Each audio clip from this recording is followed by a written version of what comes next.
Welcome back. I'm Poppy Harlow in New York. You are looking at live pictures tonight out of Los Angeles, California, where hundreds, if not thousands, of protesters have gathered at multiple spots throughout the city.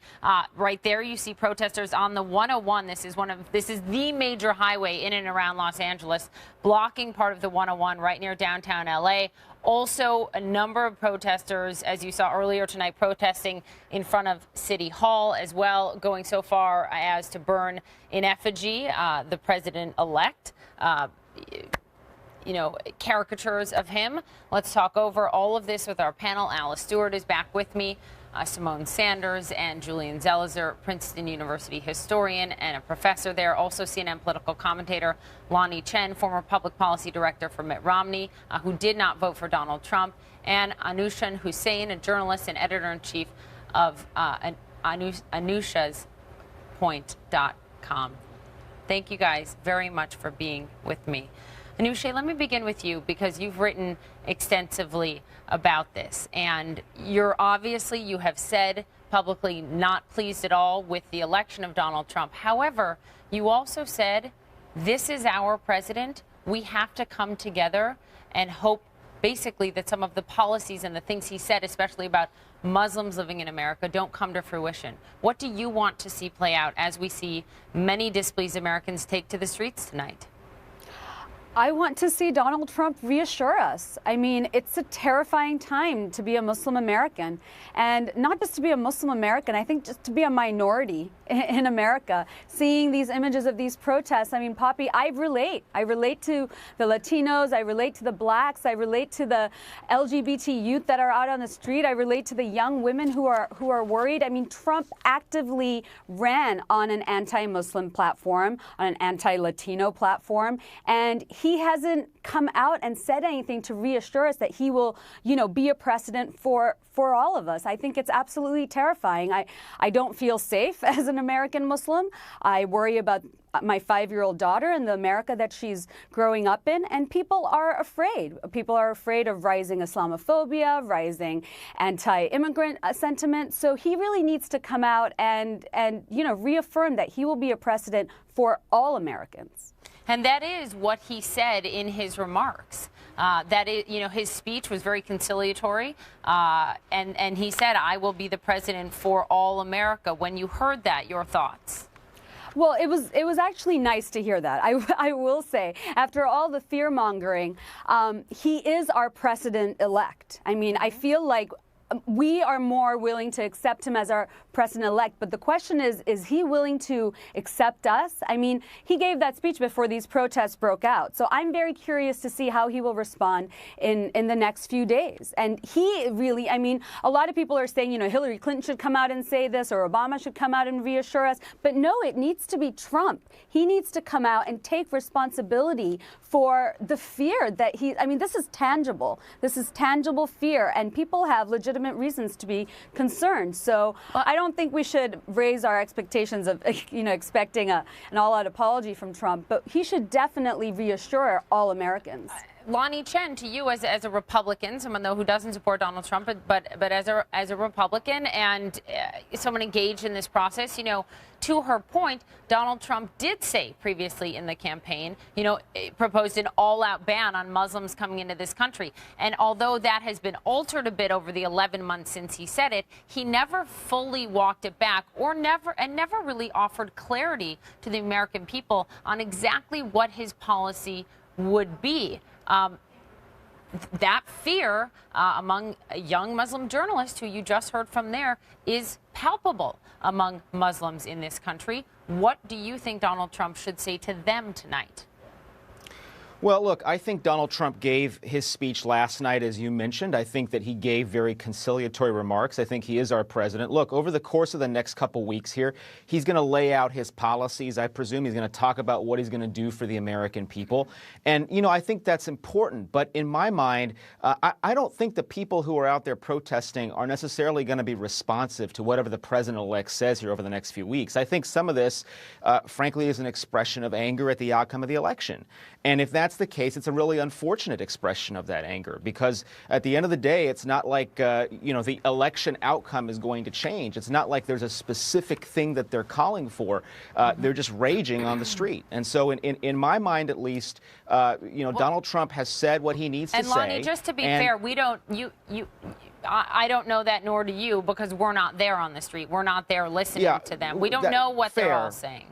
Fair, but the reporting, at least so far this evening, suggests that there, maybe some want electoral college reform. That seems to be a relatively abstruse, abstraction, perhaps, of what they're saying. But in my mind, to put the onus here on Donald Trump and say he has to come out and solve the entire problem, I think is unfair. And look, during the course of this election, I've been very clear about my misgivings about Donald Trump. But he is the president-elect now, and I think we have to accord that office some respect. Julian Zelizer, you are a historian. This is what you do, is we learn lessons from history. You and I were speaking earlier, and I said, do you remember protests in the streets after an election? You talked about Nixon. Were they to this extent? And what can history teach us when some of society responds this way? And to Brian Stelter's point from earlier, there are not cameras on the households across the Rust Belt right now. And in many states that are cheering this election and that are the men and women that Donald Trump spoke to in his tweet when he said, the forgotten man and woman will never be forgotten again. For them, this is victory. There have been protests in previous elections, and there's clearly many Americans who don't feel the same kind of rage as the protesters. That said, I think the whole speech that he gave today, or earlier this morning, comes at the end of one of the most divisive political campaigns we have seen from a mainstream candidate. And I think it's a mistake to say, well, he makes one speech and it wipes that all away. The anger, the fear that protesters feel, but more importantly, that registered in the polls for the many people who didn't vote for him, and even for some Republicans who are dubious about him, is a response to what he did.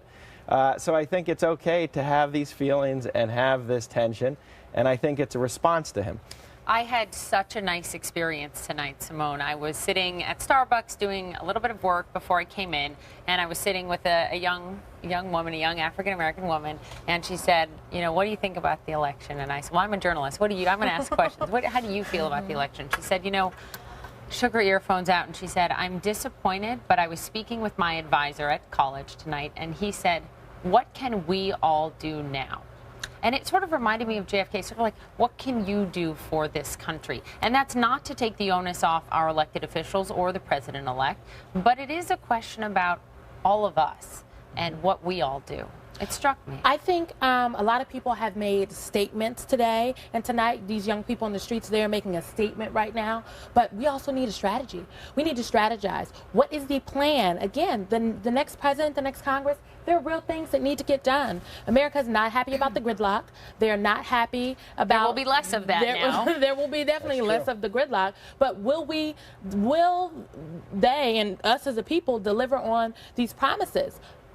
That is where we are. So I think folks need to make a plan. Young people need to make a plan. How will you engage? What is your actual plan to create change? Put your name on the ballot. Run for office. You actually wrote hold... about one of the reasons why you believe Hillary Clinton didn't win is because you feel millennials were not engaged enough. They weren't. Look, young people, millions of young people all across this country stood up in the primary, and they told us what they cared about. They said we care about climate change, criminal justice reform, education, the economy, and social justice issues. And you know what? After the Democratic primary, they were met with, people fought and died for your right to vote. You need to get on board with the Democratic nominee, or, oh, yes, these are definitely the issues, but are you not scared of Donald Trump? And look where we are now.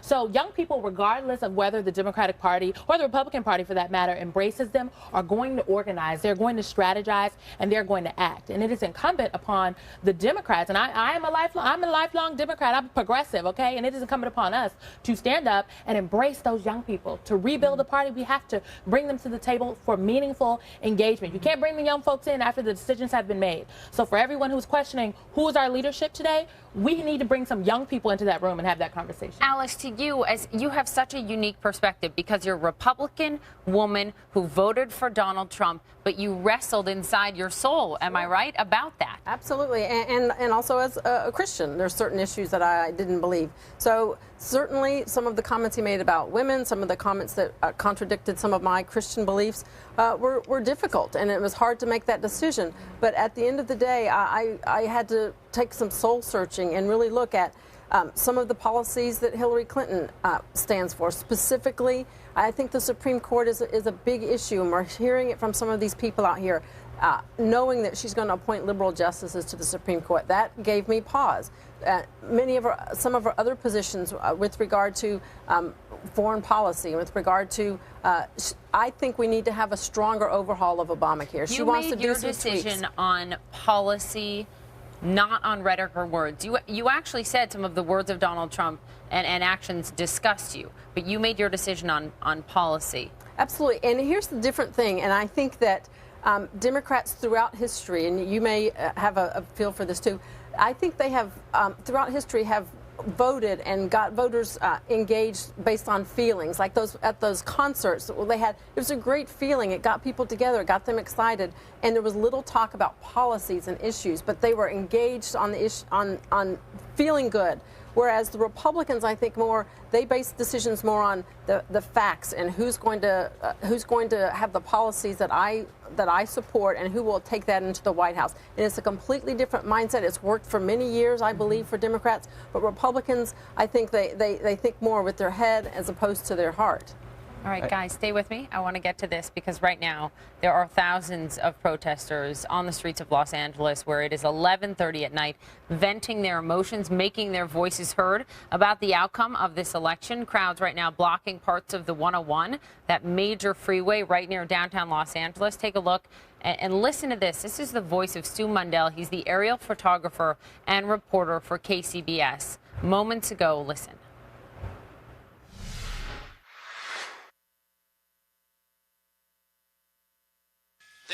This is the crowd that we've seen earlier this evening. There were probably thousands out here earlier this evening on the steps of City Hall, and that group that we saw originally out here on the freeway might have been 100. So now the other larger group has made their way out here earlier on. We saw the entire southbound lanes out here of the 101 completely filled with people. Something happened, and then they all started running. Possibly an officer may have made a move or something like that, but this crowd started running out here, a lot of them getting their ways off the freeway onto the roads that run next to the 101 freeway here in the downtown area, and that's what the crowds we're seeing right there. Now they are spilling back out onto the streets, but some of them are still down there on the freeways. But Tom is correct. It has been completely overrun by people this evening out here. The officers that were down there taking care of the couple hundred, now they're going to need probably 10 times more officers to take care of this large crowd. And also, look how they're just spread out. It isn't a one spot where they're all just kind of in an area. They are all over the 101 freeway down here this evening. You've got some of them actually standing on the K-rails between the two sides of the freeway down there.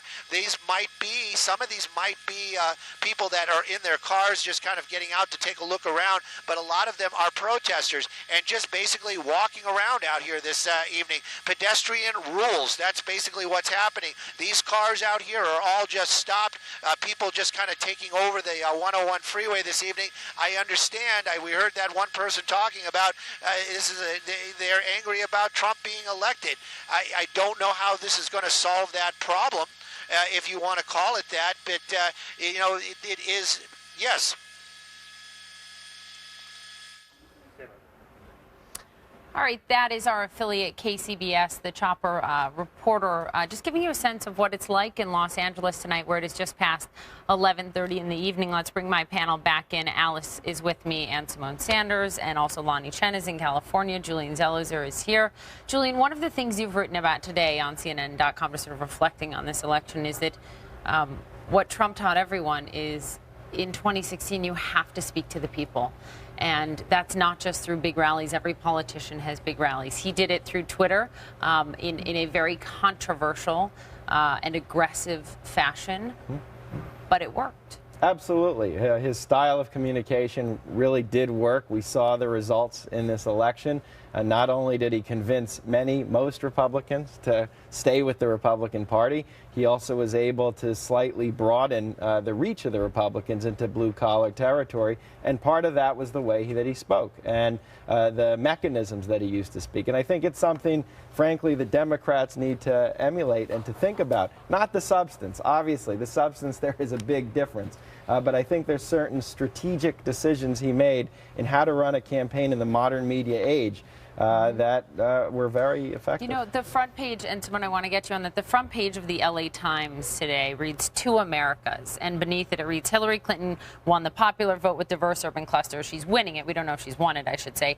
Then it says Donald Trump's electoral path largely bypassed metropolises. In many cases, their supporters led different lives and distrust one another. Now look at this. Let's pull this up on the screen because this is going to show you where the vote went. Okay, urban versus suburban areas. The urban areas, 59% went to Clinton. The rural areas, 62% went to Donald Trump. A complete converse there. We actually saw, Simone, what is playing out in the streets of America tonight, play out in the polling booths.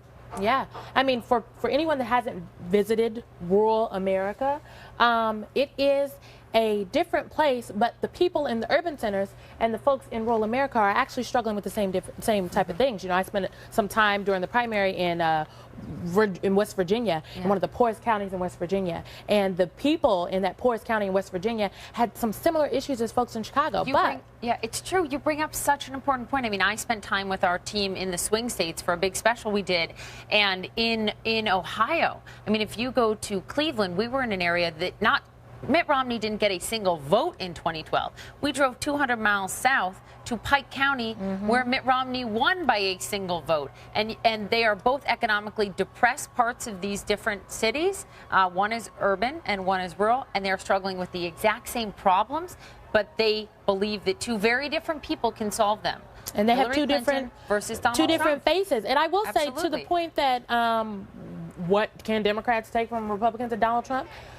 Donald Trump ran a very simple campaign. He ran on Make America Great Again. What is your economic policy, Donald Trump? Make America great again.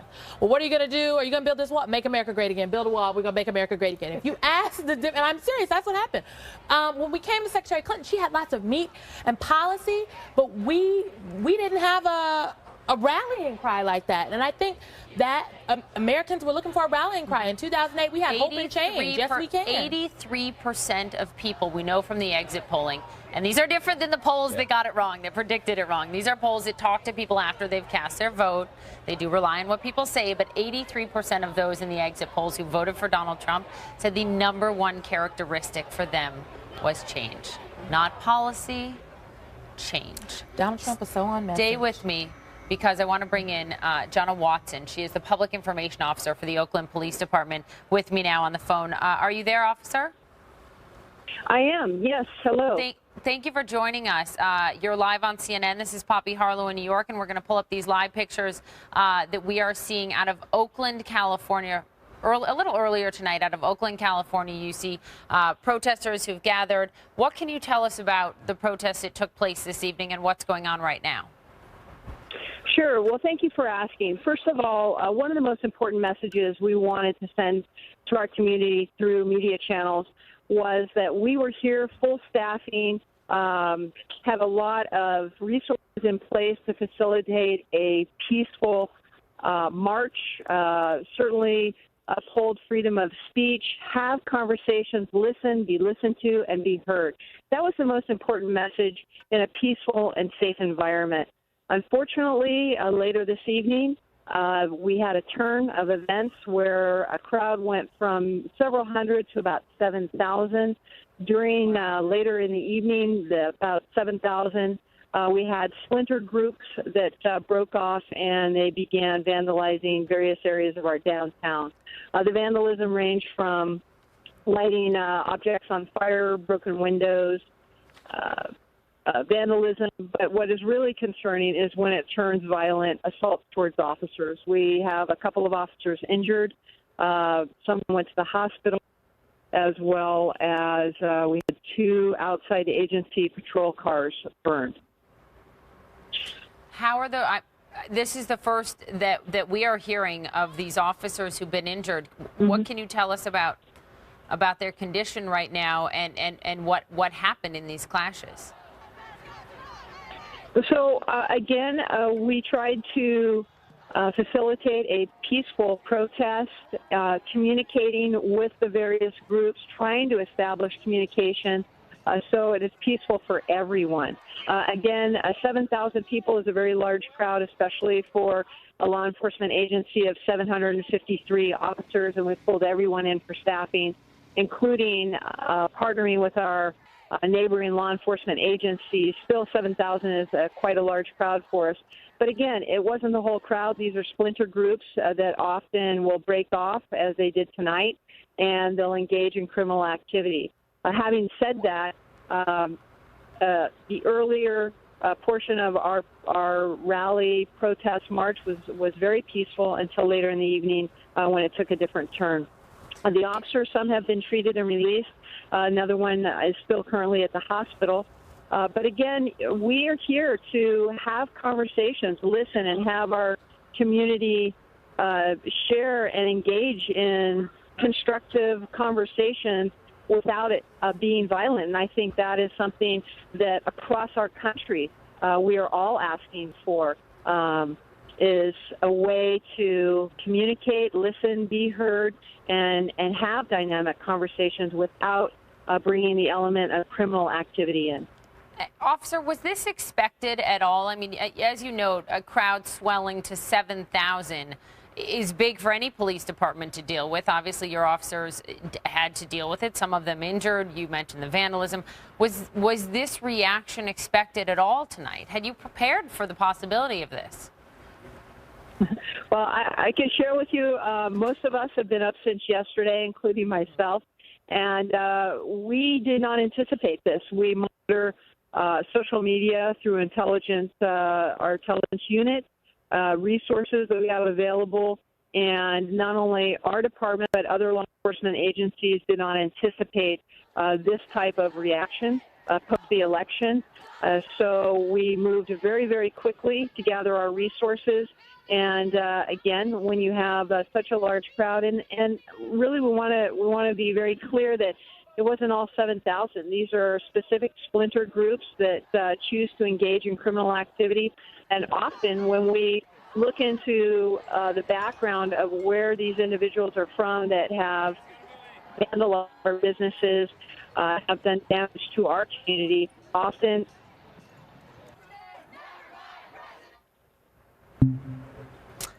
It sounds like I lost Officer Jonna Watson there, the public information officer with the Oakland Police Department. But again, just some of the headlines from her. The Oakland Police tonight, working, she said, with these protesters, mostly peaceful, but then it swelled to 7,000. And she said there was vandalism, broken windows, some fires that were set, multiple officers who were injured.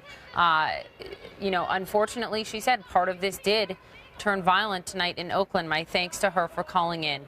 Tonight, protests in New York City and Chicago, really in about 15 different cities: New Orleans, Austin, Dallas, San Francisco, Los Angeles, Pittsburgh, Philadelphia. We are continuing to watch these large crowds in Los Angeles blocking the 101 highway at times. Stay with us. You're live for this special election coverage on CNN. We'll be right back.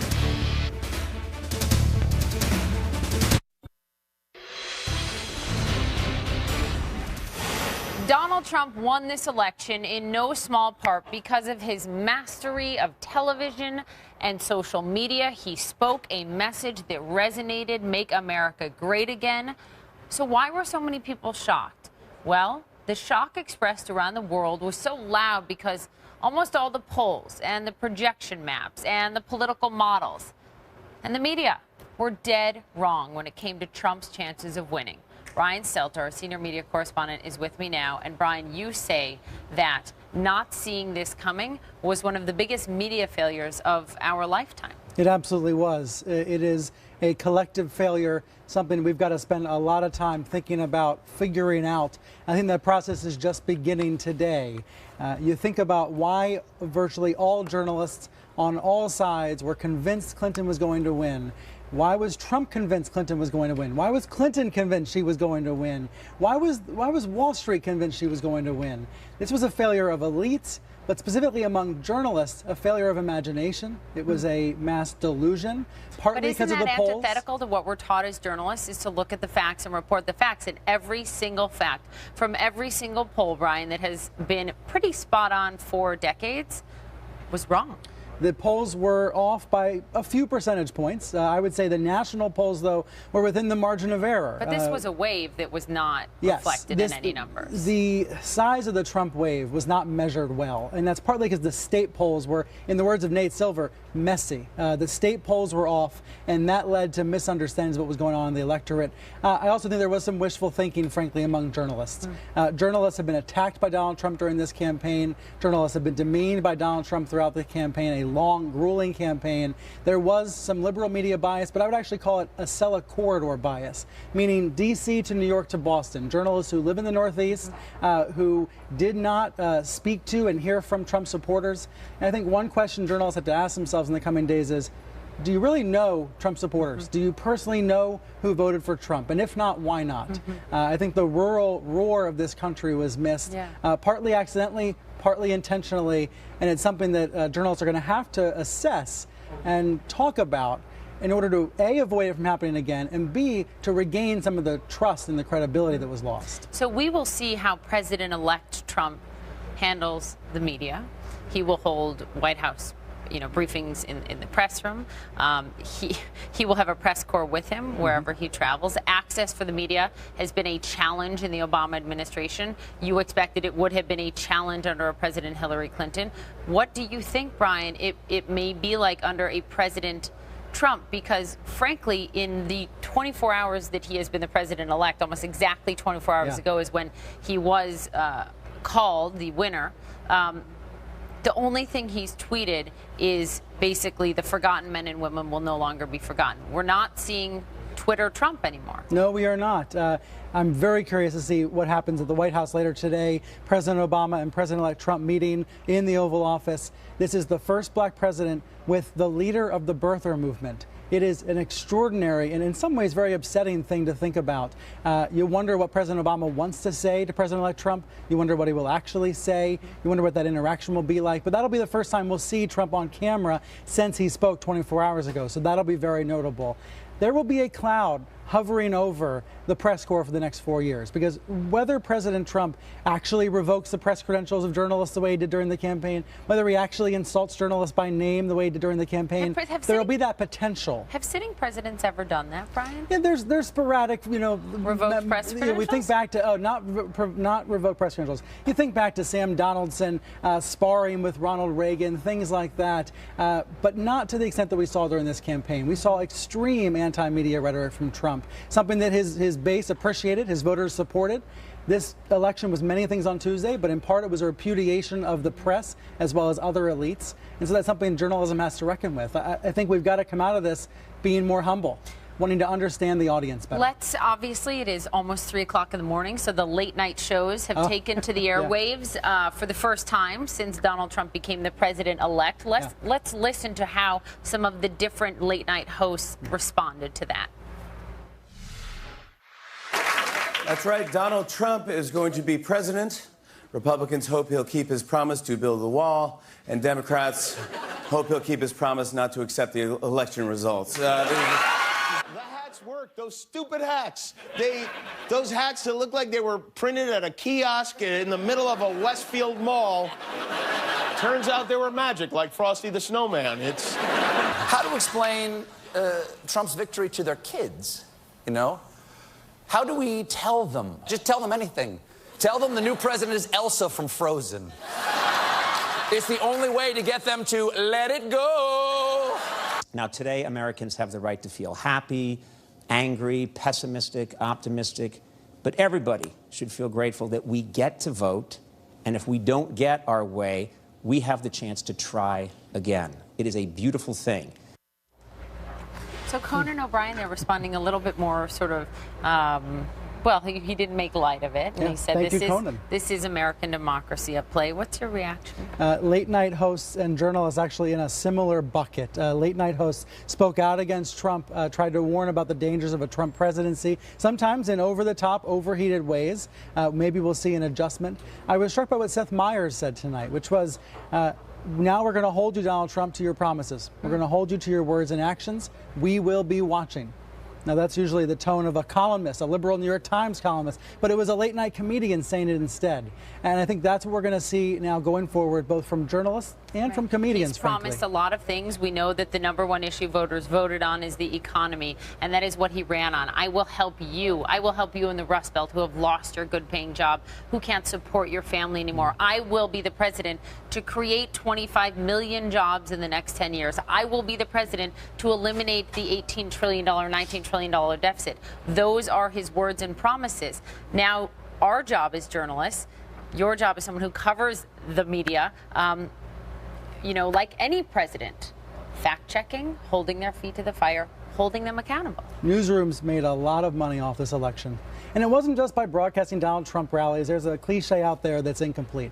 But newsrooms made a lot of money in this election. And one thing to do with that money now is to reinvest it in reporting, especially in the states you were describing, these suffering states that you traveled to during the primaries and during the general. Yeah. We need to know more about those voters. Yeah, we do. Brian Stelter, thank you so much. Thanks. Host of Reliable Sources, Sunday morning, 11 a.m. Thank you. Thanks. I'm Poppy Harlow in New York. I will see you back here this weekend. Thank you so much for joining us for this special election coverage here on CNN. An extra early start begins in just a moment.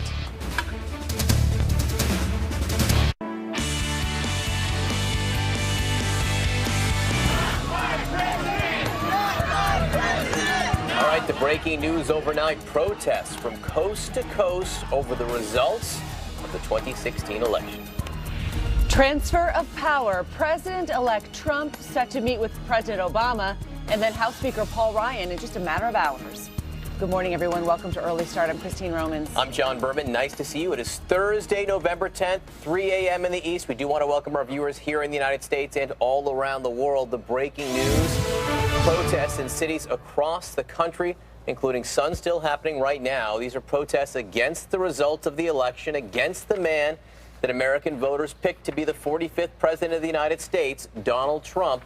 In dozens of cities, from Boston, Massachusetts to Portland, Oregon, demonstrators chanted, "Not my president, not today." In just the last couple of hours, protesters in Los Angeles brought traffic to a standstill on a major freeway. That's the 101. Earlier, they set fire to a giant Trump piñata. In New York, police say as many as 5,000 people demonstrated in front of Trump Tower in Midtown. Some expressed fear for the fate of women and minorities under a Trump presidency. Donald Trump will reenact harsher stop and frisk laws that will wind up putting so many people back into prison.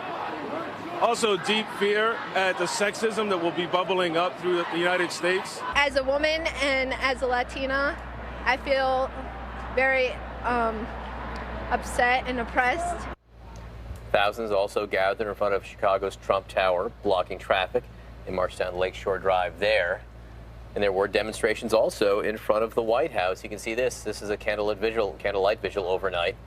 People chanted, they sang songs. Thousands of people also watched this on Facebook Live.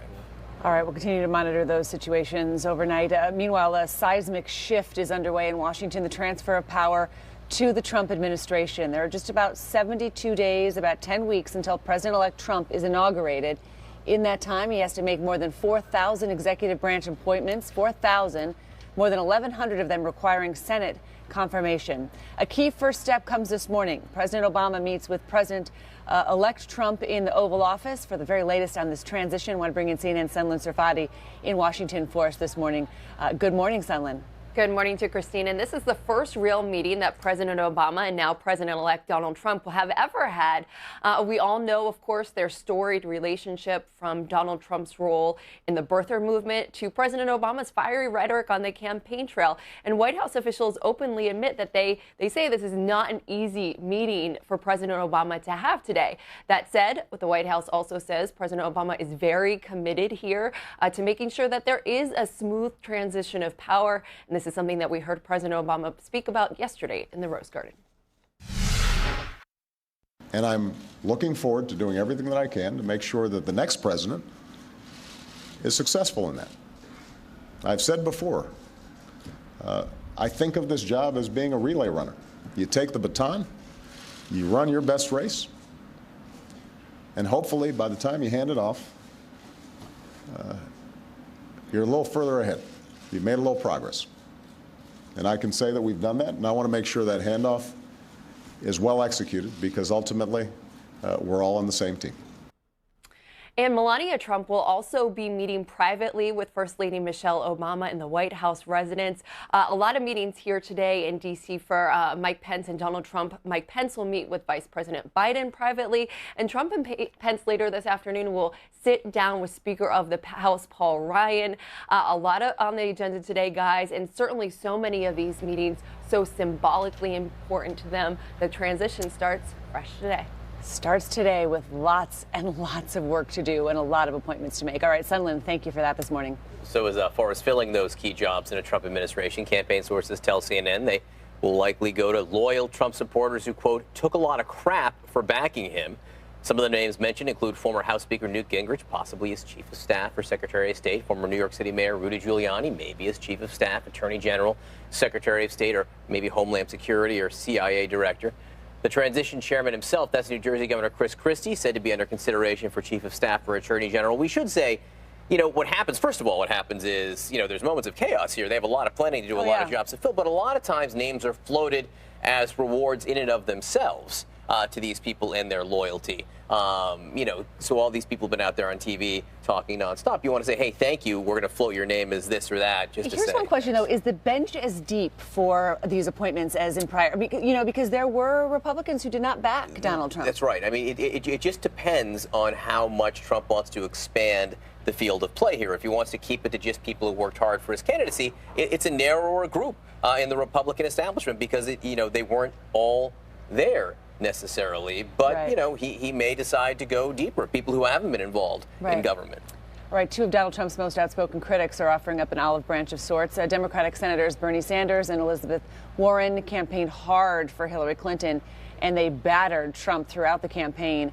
In a letter to the Boston Globe, Warren writes, President-elect Trump promised to rebuild our economy for working people, and I offer to put aside our differences and work with him on that task.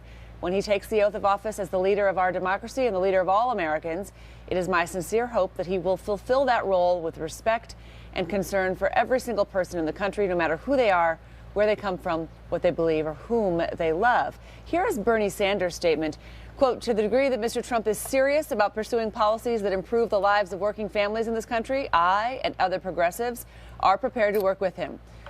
To the degree that he pursues racist, sexist, xenophobic, and anti-environment policies, we will vigorously oppose him. You know, on issues of trade and other things, you know, Donald Trump could get as much, if not more, Democratic support for his policies if he decides to push them than Republican support. That'll be interesting to see. Not on climate. No, not on climate change, that's to be sure. All right, Vice President Joe Biden, he made his first public comments following the Trump victory. He was trying to reassure Jewish leaders about the U.S. commitment to Israel in a Trump administration. Biden spoke to the World Jewish Congress and vowed that American support will not waver. I stand here to tell you that I have no doubt, none whatsoever, that in the Trump administration there will be no diminution of support as a consequence of this transition. Even if the new administration were inclined to reduce the commitment, which it is not, Congress would never let it happen. The American people would never let it happen. Subdued Joe Biden there. I mean, absolutely. You know? Look, what's going through Joe Biden's head right now? A lot of people saying maybe he regrets not running himself. Biden, at least last night, said he was responding to concerns from some Jewish friends who were anxious about the change of power following this campaign. All right, Donald Trump's coattails were not long enough to include Kelly Ayotte. The New Hampshire senator conceded Wednesday night to her Democratic challenger, Governor Maggie Hassan. Gives Democrats a second Senate seat formerly held by Republicans, but the GOP easily kept majorities in both the House and the Senate. It is interesting to note that three of the most high-profile Republicans who lost, Ayotte, Senator Mark Kirk in Illinois, and Joe Heck, who lost the Senate race in Nevada, they all actually split from Trump. So they didn't really ride his coattails on purpose. No. I mean, in fact, look, I think Trump supporters will look at that and say there was a cost. There was a cost to splitting from Donald Trump. Kellyanne Conway for a long time had said, you know, some of these people who are running these races, Republican races, trying to distance themselves from Donald Trump are making a mistake. Politically speaking, it seems as if they did. Ayotte lost by hundreds of votes. It turns out Hillary Clinton right now is leading. Actually, I think we declared New Hampshire for Hillary Clinton last night. Hillary Clinton won by a bigger margin than Maggie Hassan did, but it is interesting. Nevada, another example, clearly, where it did not help the candidate to split from Donald Trump. While North Carolina Attorney General Roy Cooper has declared victory in the race for governor, state election officials are saying not so fast. Officially, that race remains too close to call. Cooper is some 5,000 votes ahead of incumbent Republican Pat McCrory, with 100% of the precincts reporting. The race could now hinge on tens of thousands of outstanding absentee, military, and provisional ballots. CNN has not made a prediction. We are not making a prediction in the North Carolina gubernatorial race yet. Still counting in some places. Still counting. All right, talk about a transition. The campaign plane used by Hillary Clinton's running mate Tim Kaine, you can see it right here, being stripped down. Workers, they peeled off the Clinton Kaine lettering off the side of the aircraft. This happened at an airport in Richmond. We are told that the Secret Service detail drove Tim Kaine and his family home and then left. There's nothing like the morning after. Have you ever seen, there's the Romney documentary that was on Netflix, and that's one of the most poignant moments where Romney, after the election, was dropped off at his home. The Secret Service gives him a hug goodbye and then leaves. This is what happens. And then you're left, after all of that frenetic activity, you're left alone with your thoughts, basically. Now, Tim Kaine, it is interesting. He's the one person here involved in all this. He's got a day job. I mean, he is the U.S. Senator from Virginia, and he's got to decide exactly what role he wants to take in the Senate, whether he wants to choose to be a national leader for the Democratic Party within the Senate right now. All right, let's talk about Wall Street for a minute. An emphatic welcome to President-elect Donald Trump after all of that freak out in the global markets right after the election. The Dow jumping 256 points. It's about 1.4%. Really flirting with record highs all session. It is now just 46 points away from hitting an all-time high. One not even meaningful rally, and you've got record highs for the Dow. NASDAQ and the S&P 500 climbing more than 1% each on Wednesday. So why the stark turnaround from that nearly 900-point drop in futures as Trump was winning the race? The upbeat mood is due in part to Trump's victory speech and Clinton's concession speech. Trump raising hopes that he will help the economy and scrap some of the more extreme campaign positions. Plus, the GOP retained control of Congress, which will help get things done. It is assumed, like maybe tax reform and infrastructure. You know, the buying actually accelerated after Clinton's graceful concession and her emphasis on unity. Now, more gains are possible today. Dow futures are higher. Stock markets in Europe just opened a few minutes ago. Solid gains there. And then in Asia, with those huge losses overnight, they turned around and had some recovery here. So, I mean, I think I can, with great certainty, predict uncertainty for the next weeks. But at least that shows you markets are not as freaked out about the potential for a Trump presidency. Investors actually saw some certainty. You know, what America does well is peaceful transition to power. Absolutely. It's really one of our strong Absolutely. points. And I think also investors woke up and saw what you have here is a full Republican sweep. You're going to see things that some investors like, which is tax cuts, infrastructure spending, deregulation. Deregulation, infrastructure spending, tax cuts. Those are the three things that the markets, at least, think would be good for investors. And they don't necessarily care as much about deficits as some people do. So not in the near term. The idea that, you know, there may be spending and tax cuts at the same time doesn't bug them so much. All right, now that the election is over, we are in the middle of this transition of power. This is one of the most fascinating periods.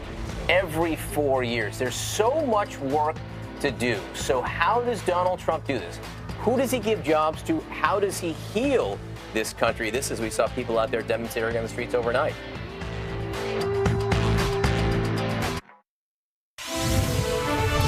Are you looking at live pictures right now? This is the remnants of the protests and the demonstrations that have been going on in cities, really from coast to coast overnight. People upset about the results. We saw people chanting in some cities. Again, these protests happened from Boston to Los Angeles to Portland, Oregon. Some people chanting, "Not my president, not today." And this is from Los Angeles, where they blocked briefly the 101. Traffic was brought to a standstill a little while ago. I'm having a hard time making out exactly what's happening, but there's clearly some kind of police activity or maybe a sit-in on the streets right there. At one point in Portland, you had cars that were stopped and people who were like half watching, and then other people who were stopping their cars and actually protesting, and trying to stop traffic. Earlier in the day, you had some schools in Des Moines, Iowa. You had a high school where kids were just distraught, sobbing, leaving their classrooms, all joining in hands outside. So this is something that continued into the night, as you can see in some of these big cities, but also was happening in other locations throughout the day. Just hours after nationwide protests against Donald Trump, the president-elect will arrive at the White House this morning. He will meet with President Obama. They will begin this transition of power and the process of trying to unify a divided country. Let's talk about this and what the road ahead. Alice Hennigan, political analyst and best-selling author. Eugene Scott is with us, CNN politics reporter, and CNN political commentator Simone Sanders, former press secretary for Bernie Sanders' campaign. Eugene, let's start with you first on these protests, I guess, since this is the most sort of the freshest angle of what's happening here. I was sort of arguing with some people about this yesterday before these overnight pictures, and we were talking about some of the schools where kids were leaving school, and I was wondering, would there have been protests no matter who was the president? I mean, this is such a divided country right now. I certainly think so. And I mean, if we remember just last week, we were promised some type of reaction from Trump supporters who would have been dissatisfied with the results if he did not win. I was talking to voters in Arizona, younger millennial voters who this may have been like their first election, who were very emotional and very hurt and taken back by this change. And they are responding very much the same way as you explained in Iowa. But I also spoke with some Black Americans who are baby boomers who know what it's like to be under leadership that they don't feel is supportive of their issues. And they were encouraging and inspirational and hopeful. Simone, it's really interesting. You could say 2016 is the year of the unheard. In some ways, these protests that we saw overnight, people who feel like their wants and needs are not being heard, the results of this entire election, you could argue, were a lot of white, non-college educated voters in certain states saying, look, you haven't been listening to us for a long, long time, so you have unheard people on the streets tonight reacting to the decision that people who felt they were unheard, the decision they made yesterday.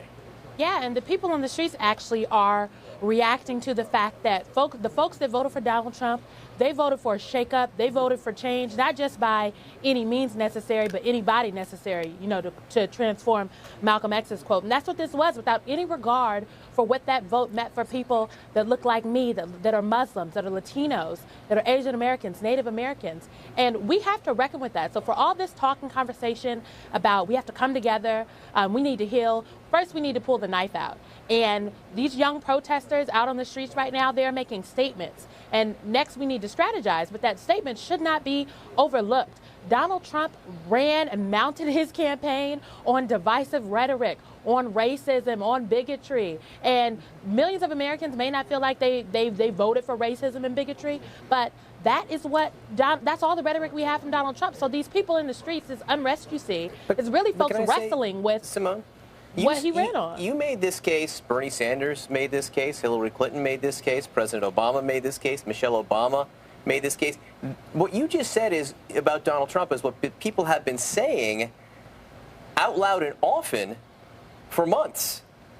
And voters in this country decided that was not the most important thing. It's so interesting to me because, again, they shook up. They said they voted for a shakeup. They voted for change by any means and anyone necessary. And we cannot forget that. People who went and voted for Donald Trump, they definitely voted for racism, misogyny, and xenophobia. They did not care. They had no regard for what Muslims, Latinos, for the fear that they live in this country right now. We have to talk about that. And we can heal later. We're going to have to heal later. People like me are going to have to hold I'm not supporting Donald Trump, but I'm going to hold him accountable. But we have to understand that those folks that voted for Donald Trump, they had a total disregard for what that vote meant for the real minority in this country. And people voted for their own interests. They didn't vote for anybody else. But then I read this to Alice Hennigan that was so interesting yesterday. I think it was in The Atlantic. The press and people who did not like Donald Trump, they took Trump literally but not seriously. His supporters took him seriously, but not literally. They don't think they voted for a racist. They don't think they voted for a misogynist. They don't. And that's the two different worldviews and sort of how the press and how we all missed it too. Yeah, that's an insightful phrase, sir. I think it's exactly right. Where it will play out, though, what really matters in the end probably aren't those hurt feelings, but let's talk about the policies. I mean, what is it going to mean? What is he really going to do on day one? Are we going to lock her up? Are we going to suspend the Iran deal? Are we going to change the tax system? Which of those things actually become the policies of the Trump administration? Judge people by what they do, not by what they say in the end. No, and look, we are in the midst of the transition right now. Let's talk about the transition. First of all, well, actually, we have this meeting at the Oval Office. Let's not look beyond that today, because this is a moment. Right. I mean, what an unbelievable moment this is. You know, Trumpism defeated Obamaism at the polls on Tuesday. Maybe not forever, but at least for now. I mean, Donald Trump rose to power by saying that Barack Obama wasn't not just a good president, but not even an American. Sure. And now the two will meet in the Oval Office, Eugene. Yeah, I mean, it's quite an image. The first black president whose citizenship was questioned will transition to the president who is endorsed by the KKK newspaper. I think that speaks significantly to where so many different Americans are right now. Where we will go moving forward remains to be seen. I think a really important point that you mentioned that we have to reinforce is that Senator McConnell said they have power for now. This is not permanent. And so the question becomes, what will they do with this moment in time? What about the healing, Simone? I'm just so, I got to tell you, the grief, quite frankly, on so many of the Clinton supporters is still palpable this morning. What is it going to take to heal from Donald Trump? And we heard two speeches yesterday that certainly soothed global investors. But what about this part of America, this 59 million people who voted for Hillary Clinton? What do they need to see for the healing here? Well, I, for one, would like to hear an apology from Donald Trump, or at least an acknowledgement of the others and the isms and the ills that his campaign elevated. And then we need to see a plan. I agree, what is Donald Trump actually going to do? We've seen reporting that says on the first day, there's a first day project that's going to roll back all of these executive orders that President Obama put in place. That's dangerous. You know, where does Planned Parenthood land? So I think from Donald Trump to have a healing to even start, we have to understand what is his plan, what is his policy. That's on the large macro scale. In terms of like the Democratic Party, the Democratic Party has to really wrestle with where we are, where we thought was okay is not all right. That's not where the base is. That's not where the electorate is. And so we have to shake things up. I believe we need to elevate millennials and new young voices in the party, because the Democratic Party cannot win again without millennials. So they have to be a vital part of the rebuilding process, and they have to come to the table from the rooter to the tutor, as I like to say, at the beginning of the planning, not just at the end after the decisions have been made. All right, I'm going to analyze that last statement for a long, long time to figure out exactly what it means. I think I know. All right, Simone, Alice, Eugene, stick around. A lot more to discuss. One of Donald Trump's campaign promises was to defeat ISIS, including to bomb the blank out of them. Some in ISIS this morning are actually celebrating Trump's victory. They're referring to him as a donkey who will destroy America by himself. One ISIS sympathizer wrote, 9/11 was the beginning of the Renaissance. 11/9, that's Election Day, will be the beginning of the fall. CNN's Nick Robertson is actually in Iraq right now, in Erbil, near Mosul, where a battle is going to liberate that city from ISIS. Nick. Yeah, look, what ISIS is trying to do is rally its troops in the face of Donald Trump, who's really surprised and in some cases outraged this sort of Muslim part of the world, this region, the Middle East, by his comments about Muslims coming to the United States, about Syrian refugees, about all of these things. And for ISIS, this is an opportunity, they think, to talk to more moderate Muslims and say, hey, we were right all along, come on to our side. Talk about the realities on the ground here, though, and bombing the blank out of ISIS. Yes, we've heard from the Iraqi Prime Minister. He wants that support to take on terrorism here. The Kurdish president has said the same thing. It's a complex issue here, that is for sure, but this region wants to see rid of ISIS. He's also talked about handing over to Russia the control, if you will, of dealing with ISIS inside Syria. Now, this is a region where Donald Trump's presidency presidency will see this region at its most chaotic. No previous president has come in to a time when the region is like this. It is a deck of cards built on sand. Why do I say that? If you support Russia in Syria to take on ISIS, then you implicitly support their ally Iran. Your allies, the United States allies, Saudi Arabia, Turkey, for example. Saudi Arabia buys billions of dollars worth of armaments from the U.S. would be absolutely opposed to that type of move. It really is a very complex situation, and no doubt Donald Trump will learn more about that in all the intelligence briefings that he's going to get. Yeah, John? Needless to say, he could come to power while this operation at Mosul is still going on. He could come to power just before an operation in Raqqa begins. Very, very complicated time with a lot of decisions to make. Nick Robertson, thanks so much for being with us.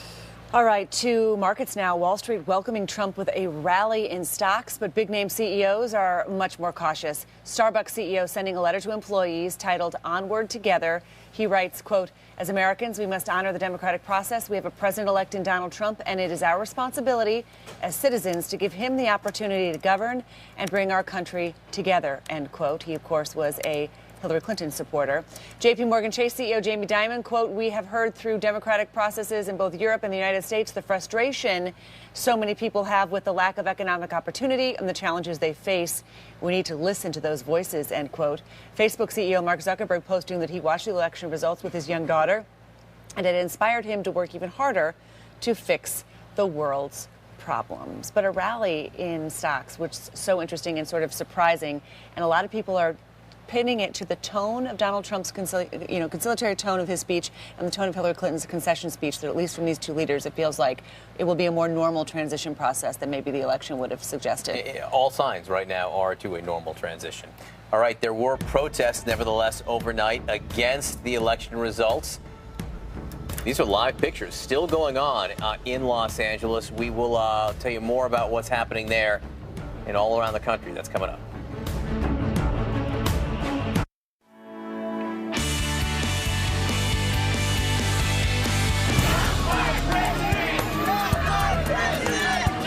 Breaking news, coast-to-coast protests over the election of Donald Trump. Evidence that healing America's divide will take some work and some time. Step one happens in just a few hours. What a meeting this will be. President Obama with the man who will replace him, Donald Trump, inside the Oval Office. Welcome back to Early Start, everyone. I'm John Berman. And I am Christine Romans. It is 32 minutes past the hour. We welcome all of our viewers here in the U.S. and around the world. Breaking news this morning, unprecedented protests after an unprecedented election. Marches against a Donald Trump presidency across the country, from Philadelphia to Dallas, on to Seattle, at least 24 cities. Some still underway right now. Some demonstrators chanting, Donald Trump has got to go. In just the last couple of hours, protesters in Los Angeles brought traffic to a dead standstill on a major freeway, the 101. Thousands more filled the streets in Oakland, California, where they lit fires to block major thoroughfares. Officials say 3 police officers were injured in the protest, no word on their condition. And one woman suffered serious injuries when protesters walked into freeway traffic. In New York, police say as many as 5,000 people demonstrated in front of Trump Tower in Midtown, expressing fear for the fate of women and minorities under a Trump presidency. Donald Trump will reenact harsher stop and frisk laws that will wind up putting so many people back into prison. Also, deep fear at the sexism that will be bubbling up through the United States. As a woman and as a Latina, I feel very upset and oppressed. So that's New York. Thousands also massed in front of Chicago's Trump Tower, blocking traffic as they marched down Lakeshore Drive. A quieter demonstration in front of the White House overnight and candlelit vigil there where participants chanted and sang protest songs as thousands of people watched on Facebook Live. At this moment at Trump Tower, the work is underway to launch the Trump presidency. Just 72 days until the inauguration. He needs to fill more than 4,000 executive branch jobs. More than 1,100 of them will require Senate confirmation. This morning, we're going to see a picture that many Americans never imagined, most Democrats never dreamed, and President Obama, frankly, might not even have ever considered. The current president will welcome the next president, President-elect Donald Trump, to the Oval Office for the latest on the transition. We want to bring in CNN's Sunlen Srifati in Washington. Sunlen, this is going to be quite a meeting. It sure will be, John. And this is the first time that the two have actually had a full-fledged meeting, so certainly significant for that. But we all, of course, know their storied relationship from now President-elect Donald Trump's role in the birther movement to President Obama's real fiery rhetoric against Donald Trump while out on the campaign trail. White House officials openly admit that this meeting is not going to be an easy one for President Obama today. But that said, they do say that he is determined to make sure that there is a successful transfer of power here. And this is something that we heard from President Obama himself yesterday in the Rose Garden. And I'm looking forward to doing everything that I can to make sure that the next president is successful in that. I've said before, I think of this job as being a relay runner. You take the baton, you run your best race, and hopefully by the time you hand it off, you're a little further ahead. You've made a little progress. And I can say that we've done that, and I want to make sure that handoff is well executed because ultimately we're all on the same team. And Melania Trump today will also be meeting privately in the White House residence with First Lady Michelle Obama. And while Trump and his Vice President Mike Pence are here in D.C., they have a slew of other important meetings. Pence will be meeting with Vice President Joe Biden. They'll also both be sitting down with Speaker of the House Paul Ryan. Obviously the agenda today, John and Christine, very important, but I think the symbolism of so much around these meetings, the symbolism of the moment for them, equally as important as a transition in earnest starts today. This is personal between these two men, but the presidency, as Mr. Obama noted yesterday, is bigger than the both of them. So they will both work on this transition together. Sunlen Srifati in Washington, thanks so much. Oh, to be on a fly on the wall. All right, some of Donald Trump's earliest appointments will have to be to top White House and cabinet jobs. Campaign sources tell CNN the jobs are likely to go to loyal Trump supporters who, quote, took a lot of crap for backing him. Some of the most frequently mentioned names include former House Speaker Newt Gingrich, being looked at for Chief of Staff or Secretary of State. Former New York City Mayor Rudy Giuliani is also being considered for Chief of Staff, Attorney General, Secretary of State, or Homeland Security, or CIA Director. The transition chairman himself, New Jersey Governor Chris Christie, is said to be under consideration for Chief of Staff or Attorney General. Right, two of Donald Trump's most outspoken critics. They are offering up sort of an olive branch. Democrats Bernie Sanders and Elizabeth Warren, they both campaigned hard for Hillary Clinton at the end, and they attacked Donald Trump throughout the campaign. In a letter to the Boston Globe, Senator Warren writes, President-elect Trump promised to rebuild our economy for working people, and I offer to put aside our differences and work with him on that task. When he takes the oath of office as leader of our democracy and the leader of all Americans, it is my sincere hope that he will fulfill that role with respect and concern for every single person in the country, no matter who they are, where they come from, what they believe, or whom they love. And Bernie Sanders writes, to the degree that Mr. Trump is serious about pursuing policies that improve the lives of working families in this country, I and other progressives are prepared to work with him.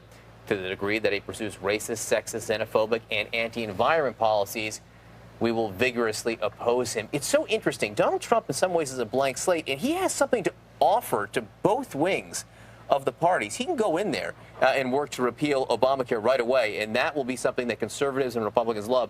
He can also go in there and work against a lot of the trade deals, and that is something that many Democrats more than Republicans will love immediately. They might have some overlap there. They will not have any overlap on climate issues. So, it's just so interesting how that will fall. Vice President Joe Biden, in his first public comments following the Trump victory, is seeking to reassure Jewish leaders about the U.S. commitment to Israel in a Trump administration. Biden spoke to the World Jewish Congress Wednesday night. He vowed American support will not waver. I stand here to tell you that I have no doubt, none whatsoever, that in the Trump administration there will be no diminution of support as a consequence of this transition. Even if the new administration were inclined to reduce the commitment, which it is not, Congress would never let it happen. The American people would never let it happen. Biden said he was responding to concerns from friends in the Jewish community who were anxious about the change in power following one of the most divisive campaigns in U.S. history. You know, it's interesting. I think there was fear in some of the Jewish community that had nothing to do with Israel. I think inside Israel, there's no doubt about Donald Trump's commitment there, and Benjamin Netanyahu has a long-standing relationship with Donald Trump. So that's interesting that Joe Biden chose that for him. Donald Trump's coattails not long enough to include New Hampshire's Kelly Ayotte. The New Hampshire senator conceded Wednesday night to her Democratic challenger, Governor Maggie Hassan. This gives the Democrats a second flip, a second seat formerly held by Republicans, but the Republicans easily kept majorities in both the House and Senate. Interesting. I mean, Ayotte split from Donald Trump.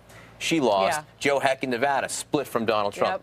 He lost. So some of the people who went to defeat Mark Kirk in Illinois split from Donald Trump. He lost too. They may have paid a price. Splitting from Trump for the Republicans, contrary to what a lot of people said, that may have been the more politically risky move. Mark Kirk's issue in Illinois had more to do with things he said about his opponent and her ethnicity than his split from Donald Trump. His was bigger and greater than the issues for Kelly Ayotte and Joe Heck. All right. While North Carolina Attorney General Roy Cooper has declared victory in the race for governor, state election officials are saying, hey, not so fast.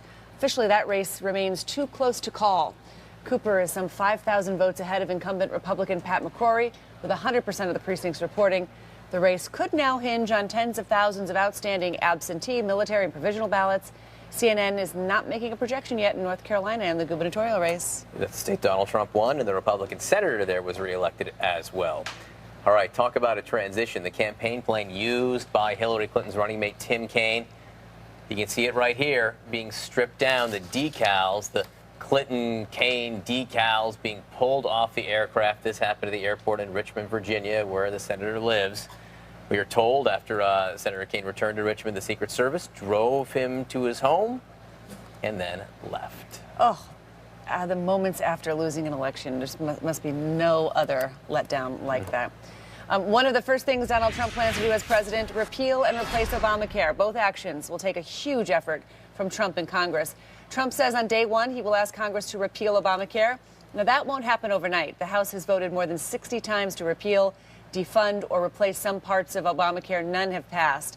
But there may be more motivation following the election and that sharp rise in premiums for some enrollees. Experts say Trump could also tinker with the implementation of Obamacare, and that could affect health care coverage because it's so interwoven at this point. So what would Trump replace Obamacare with? He would let insurance sell coverage across state lines, which he says will increase competition and lower prices. He would make insurance premiums tax deductible and allow safe prescription drugs to be imported. But when you look at what he says he's going to do in the first 100 days, this is right up there with renegotiating or withdrawing from NAFTA and Obamacare. Those are the two big things he says he'll do. And this will make it very popular with Republicans in Congress.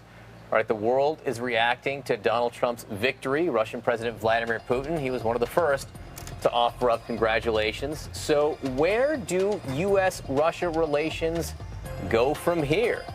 We'll discuss.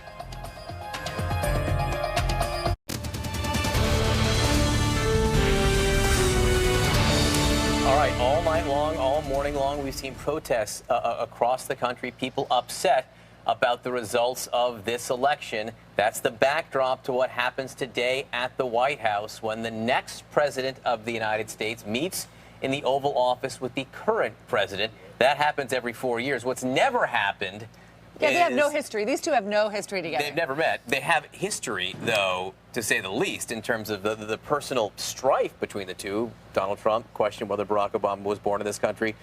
President Obama questioned everything else you can possibly imagine about Donald Trump. Some say it is the roast of Donald Trump at the 2011 White House Correspondents' Dinner when the president and others lit into Donald Trump.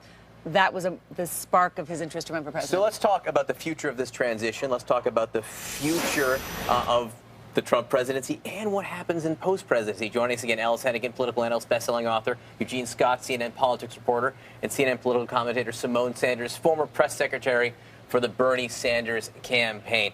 So when it comes to the transition itself, everyone is saying and doing the right things. I mean, America does this well, and we should all pat ourselves on the back for this. This is something that's unique in the world and is wonderful. Let's listen to what the president said about this transition yesterday. It is no secret that the president-elect and I have some pretty significant differences. But remember, 8 years ago, President Bush and I had some pretty significant differences. And one thing you realize quickly in this job is that the presidency and the vice presidency is bigger than any of us. Yes. Thank you, but. All right, the but here is the Democratic Party, Simone, has been gutted, for lack of a better word. There's not a lot of young leadership. There's not a lot of up-and-coming national leaders. And the Democrats are going to have a need to be the party of opposition going forward. So who stands up for the Democrats? And that's where I want to bring up President Obama. You know, he's done on January 20th. He was going to, you know, retire, send his kids to school, go make a lot of money, and, you know, fade away from the spotlight. Do you think he needs to play a bigger role now to stand up for Democrats across the country? Well, I think President Obama did plan to stand up. President Obama's project, along with former Attorney General Eric Holder, was going to be to take up the mantle of redistricting and to really take lawsuits to a lot of these counties and legislators across, a lot of these counties across the country where they have unfairly drawn the lines and try to win back some of these districts and these lines for Democrats. So I think now he's definitely going to take a larger approach. But what you also have to remember about President Obama is he had his own model, OFA. So Obama for America, which was not centered inside of the Democratic Party. So the party right now has to do real rebuilding. Obama had his own outside coalition, had his own organization. He didn't invest in building the party. We have to rebuild the party. We don't have a real bench. We have to win mayoral races in 2017, legislative races. We need to win back some of these House seats in 2018, some governor's races. And that's where we have to look at the intersectionality of our party and who are our leaders. I saw a lot of things yesterday that said, whose party is it? Obama's, Warren's, Bernie Sanders, or Clinton's? None of them. Obama maybe because he is still the president of the United States. He is our president. He is the leader of our party. But it's not necessarily Bernie Sanders' party or Warren's party either, and it's not Hillary Clinton's. Look, the political revolution was about everybody coming together.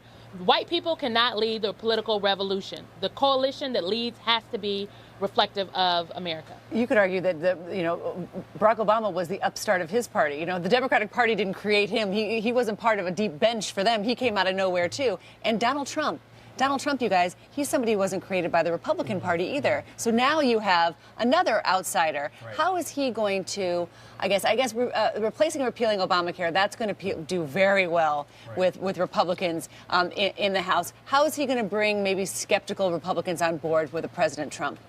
Well, I think it really depends on who he puts in his administration. Who he brings on board will depend on who he gets, who can reach the people that weren't on board with him originally. That'll be a bit tricky. We saw that Omarosa very recently, his director of African-American outreach, said that he keeps an enemies list, that they will have a long memory. So whether or not they will be able to... He's got 4,000 positions to fill. Your memory might have to be a little shorter. And I think the plan was to freeze quite a few of them. So the reality is, are they going to be able to get people to be in this administration who are going to be able to reach beyond his base if he truly wants to be the president for all of America? For the money, for the money positions, the Treasury Secretary and the Chief Economic Advisor and all that kind of the Council of Economic Advisors, you wonder so many of the people who are advising him are billionaires and business people in their own right. Are they going to want to leave their jobs and their empires, for what in some cases is the drudgery of bureaucracy in Washington? And don't forget, in many of those, you need some Senate approval, right? And what does the Republican Party stand for? You're absolutely right. The Democratic Party in huge question. What's the future? Who are the leaders? Where's the next generation bench? But you know what? Many of those same questions are being asked inside the Republican Party right now, right? Is it a free trade party, right? Where does it stand on social issues? What about immigration? I mean, we're going to come around and actually achieve some things. Infrastructure. At the same time, don't forget, Donald Trump was not a creature of the people who are now in control of the House and the Senate. And boy, I don't know how that's going to So does he push and pull them, or do they push and pull him? You wonder how that's going to... And it's interesting. John, your skepticism is right, because in the last 24 hours, there does seem to be a coming together, and we have a new leader. But boy, those policies have been in those people's hearts for a long time. You know what the number one policy is in their heart? Obamacare. Well, that may be number one. Victory number one. Just below victory is Obamacare, and that will go away, as we know it. Right. At least the name will go away. And also Supreme Court justice, and they're going to get one right away. So I think that Republicans will be satisfied. I am so sorry to cut you off, Simone Sanders. Go. No, you're fine. I just wanted to note that we saw Mitch McConnell come out and in Donald Trump's 100-day plan, which he did lay out for us in Gettysburg a little bit while ago, his first thing was term limits on Congress. He talked about Obamacare. He talked about TPP. He talked about a lot of different, he talked about an infrastructure plan. And we saw McConnell come out and say, you know what, term limits, we have those. They're called elections. McConnell also came out and said, I don't think infrastructure is going to be on our agenda. And he declined to talk about immigration. He did say that Obamacare was at the top of the list. But I think we are going to see some struggles within the Republican Party in terms of what is their agenda. All right, guys, stick around. A lot to discuss. We shall see. One of the first world leaders to congratulate Donald Trump was Vladimir Putin. So it's no secret that a lot of people here thought that Russia definitely preferred Donald Trump to Hillary Clinton.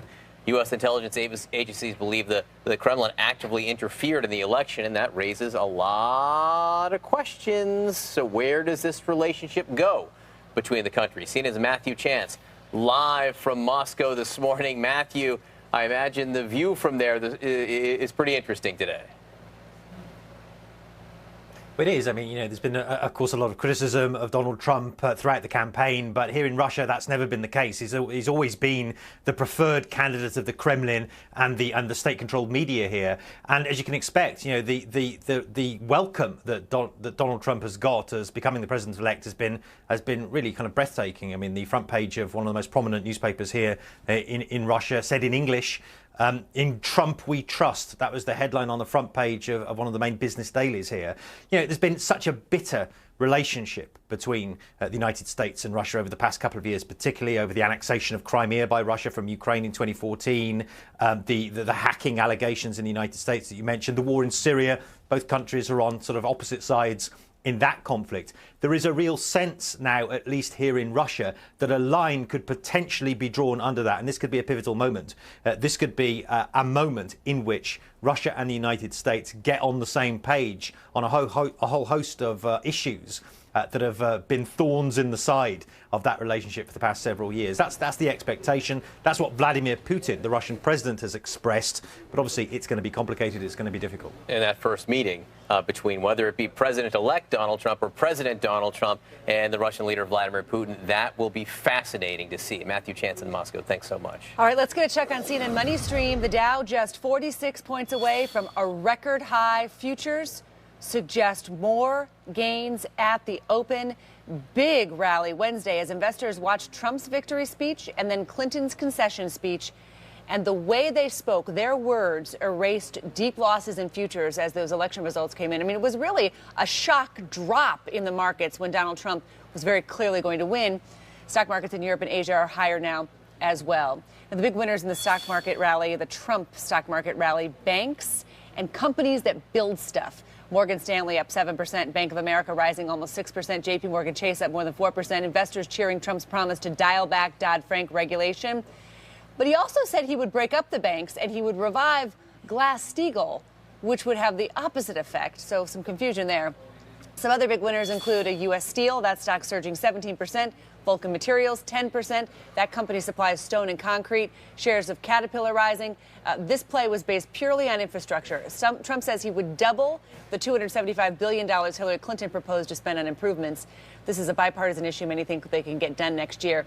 Two other sectors that popped: defense stocks and pharmaceutical companies on hopes of more military spending and less regulation from the Trump administration next year. But it wasn't all gains yesterday. One group of stocks crushed. Hospital stocks plummeting amid fears Trump will scale back or even repeal Obamacare. That law has provided a steady stream of new customers. A hospital operator, HCA, down 10%, Community Health 21%. That is a huge move in one day. Losing a quarter or a fifth of your value.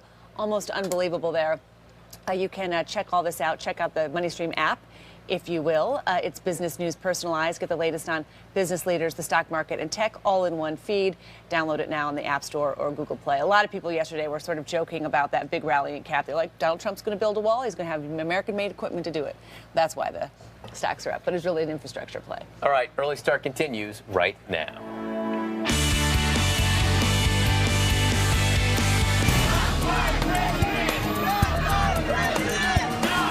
Breaking Breaking news, a show of anger, protests from coast to coast over the election of Donald Trump.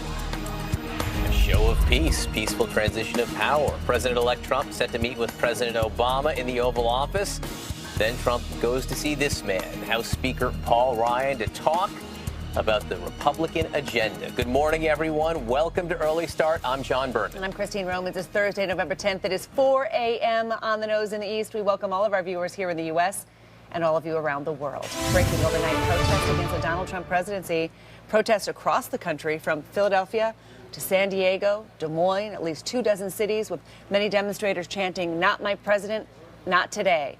And in just the last couple of hours, protesters in Los Angeles brought traffic to a standstill on a major freeway, the 101. Earlier last night, they set fire to a giant Trump piñata. In New York, police say as many as 5,000 people demonstrated in front of Trump Tower in Midtown, expressing fear for the fate of women and minorities under a Trump presidency.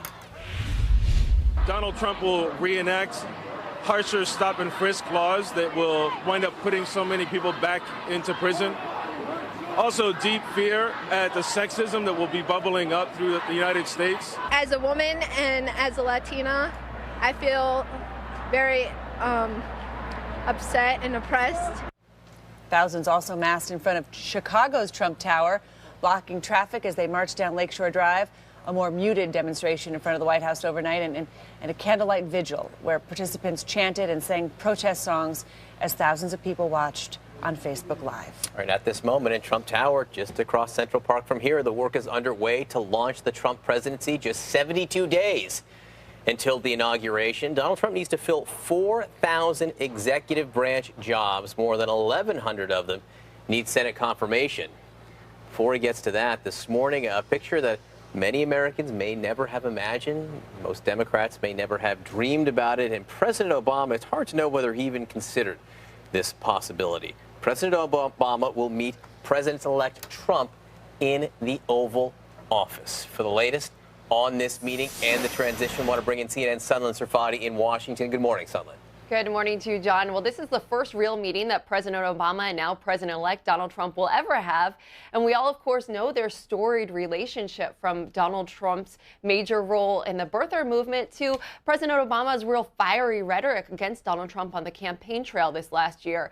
That said, White House officials openly admit that this is, of course, not going to be an easy meeting for President Obama, but they say he is very committed to making sure there is a successful transfer of power between the two administrations. And this is something that President Obama talked about himself when he spoke yesterday in the Rose Garden.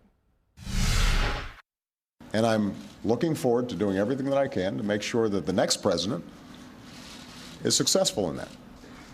I've said before, I think of this job as being a relay runner. You take the baton, you run your best race, and hopefully by the time you hand it off, you're a little further ahead. You've made a little progress. And I can say that we've done that, and I want to make sure that handoff is well executed, because ultimately we're all on the same team. And Melania Trump will also be meeting in the White House residence today with First Lady Michelle Obama. That will be a private meeting. And while Donald Trump and his running mate Mike Pence will be here in D.C., they have a slew of other meetings. Pence will be meeting with Vice President Joe Biden. Both of them will also be sitting down later today with Speaker of the House Paul Ryan. Certainly a lot on the agenda, John and Christine, but I think the symbolism of a lot of these meetings, especially with President Obama, so important. The transition starts in earnest right now. We will be watching that body language very, very closely. Sunlen Sirfati in Washington, thanks so much. All right, so some of Donald Trump's earliest appointments will have to be the top White House and cabinet jobs. Campaign sources telling CNN the jobs are likely to go to loyal Trump supporters who, quote, took a lot of crap for backing Trump. Some of the most frequently mentioned names: former House Speaker Newt Gingrich being looked at for Chief of Staff or Secretary of State. Former New York City Mayor Rudy Giuliani, who is also being considered for Chief of Staff, Attorney General, maybe Secretary of State or Homeland Security, potentially CIA Director. The transition chairman himself, New Jersey Governor Chris Christie, said to be under consideration for Chief of Staff or Attorney General. I heard a lot of people speculating yesterday about Reince Priebus, too. Well, where would he? I mean, there was a absolutely. huge embrace of those two when Donald Trump gave his speech at 3 a.m.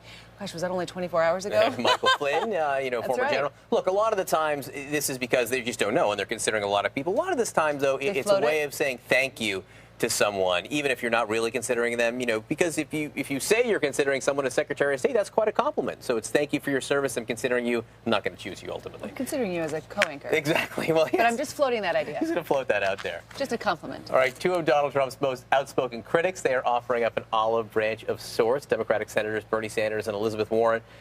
They campaigned at the end hard for Hillary Clinton, and they went after Donald Trump hard as well. So in a letter to the Boston Globe, Senator Warren writes, President-elect Trump promised to rebuild our economy for working people, and I offer to put aside our differences and work with him on that task.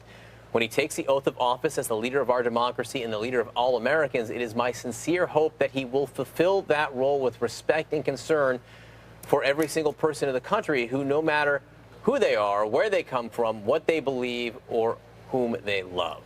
This is what Bernie Sanders wrote. He said, to the degree that Mr. Trump is serious about pursuing policies that improve the lives of working families in this country, I and other progressives are prepared to work with him.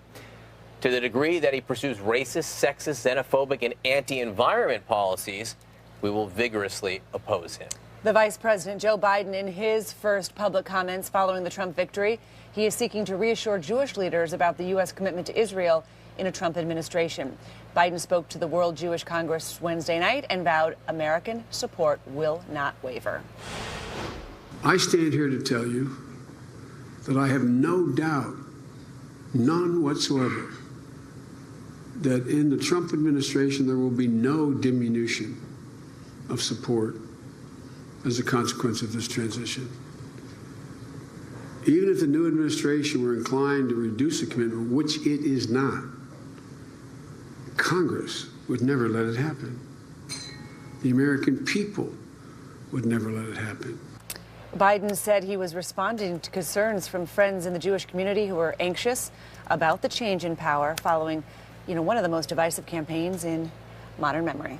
All right, there was another Senate flip overnight. Kelly Ayotte in New Hampshire, the sitting senator, lost her seat. She conceded to her Democratic challenger, Maggie Hassan. This gives Democrats a second Senate seat formerly held by Republicans. The Republicans did easily keep control of both houses of Congress. Now, some people are saying this shows Donald Trump didn't have coattails. Actually, it may show the opposite. Donald Trump had coattails for people who supported him.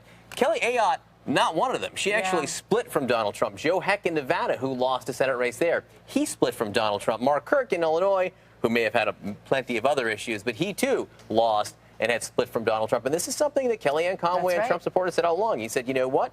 If you're not going to support us, you're going down. And it happened.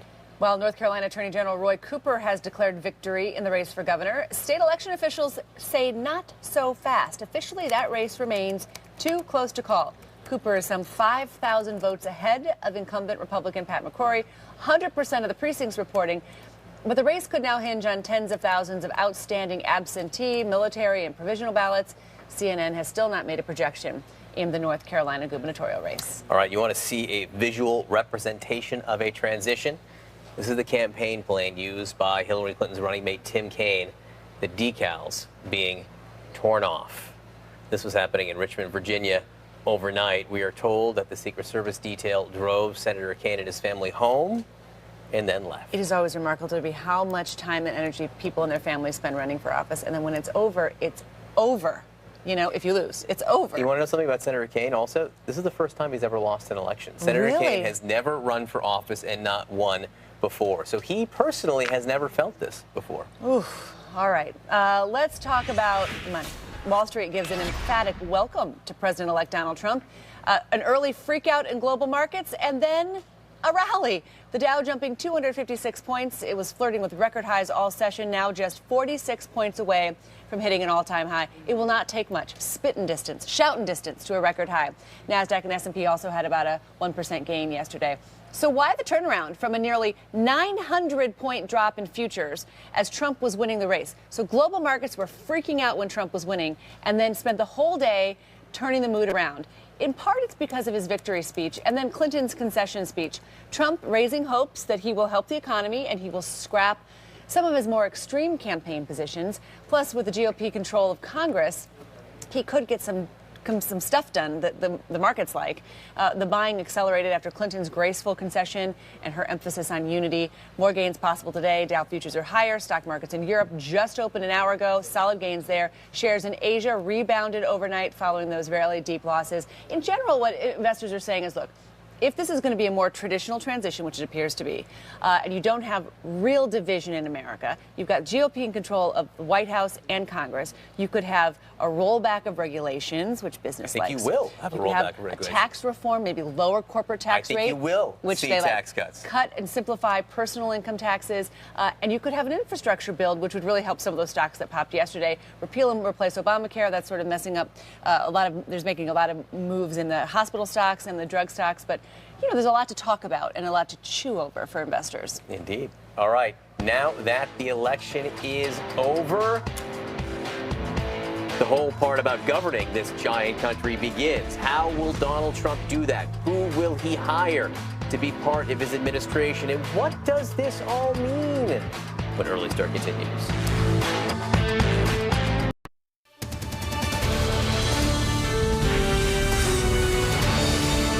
All right, President-elect Donald Trump arrives at the White House this morning to meet with President Barack Obama. This happens at about 11 a.m. during the broadcast known as At This Hour, which I anchor, so watch it.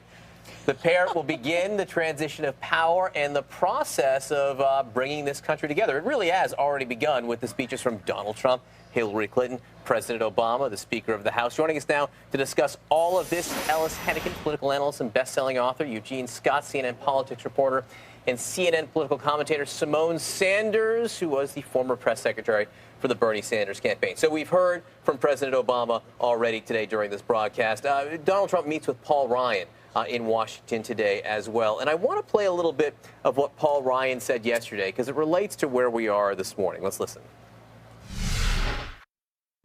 Many of our fellow citizens feel alienated and have lost faith in our core institutions. They don't feel heard, and they don't feel represented by those in office. But Donald Trump heard a voice out in this country that no one else heard. He connected in ways with people no one else did.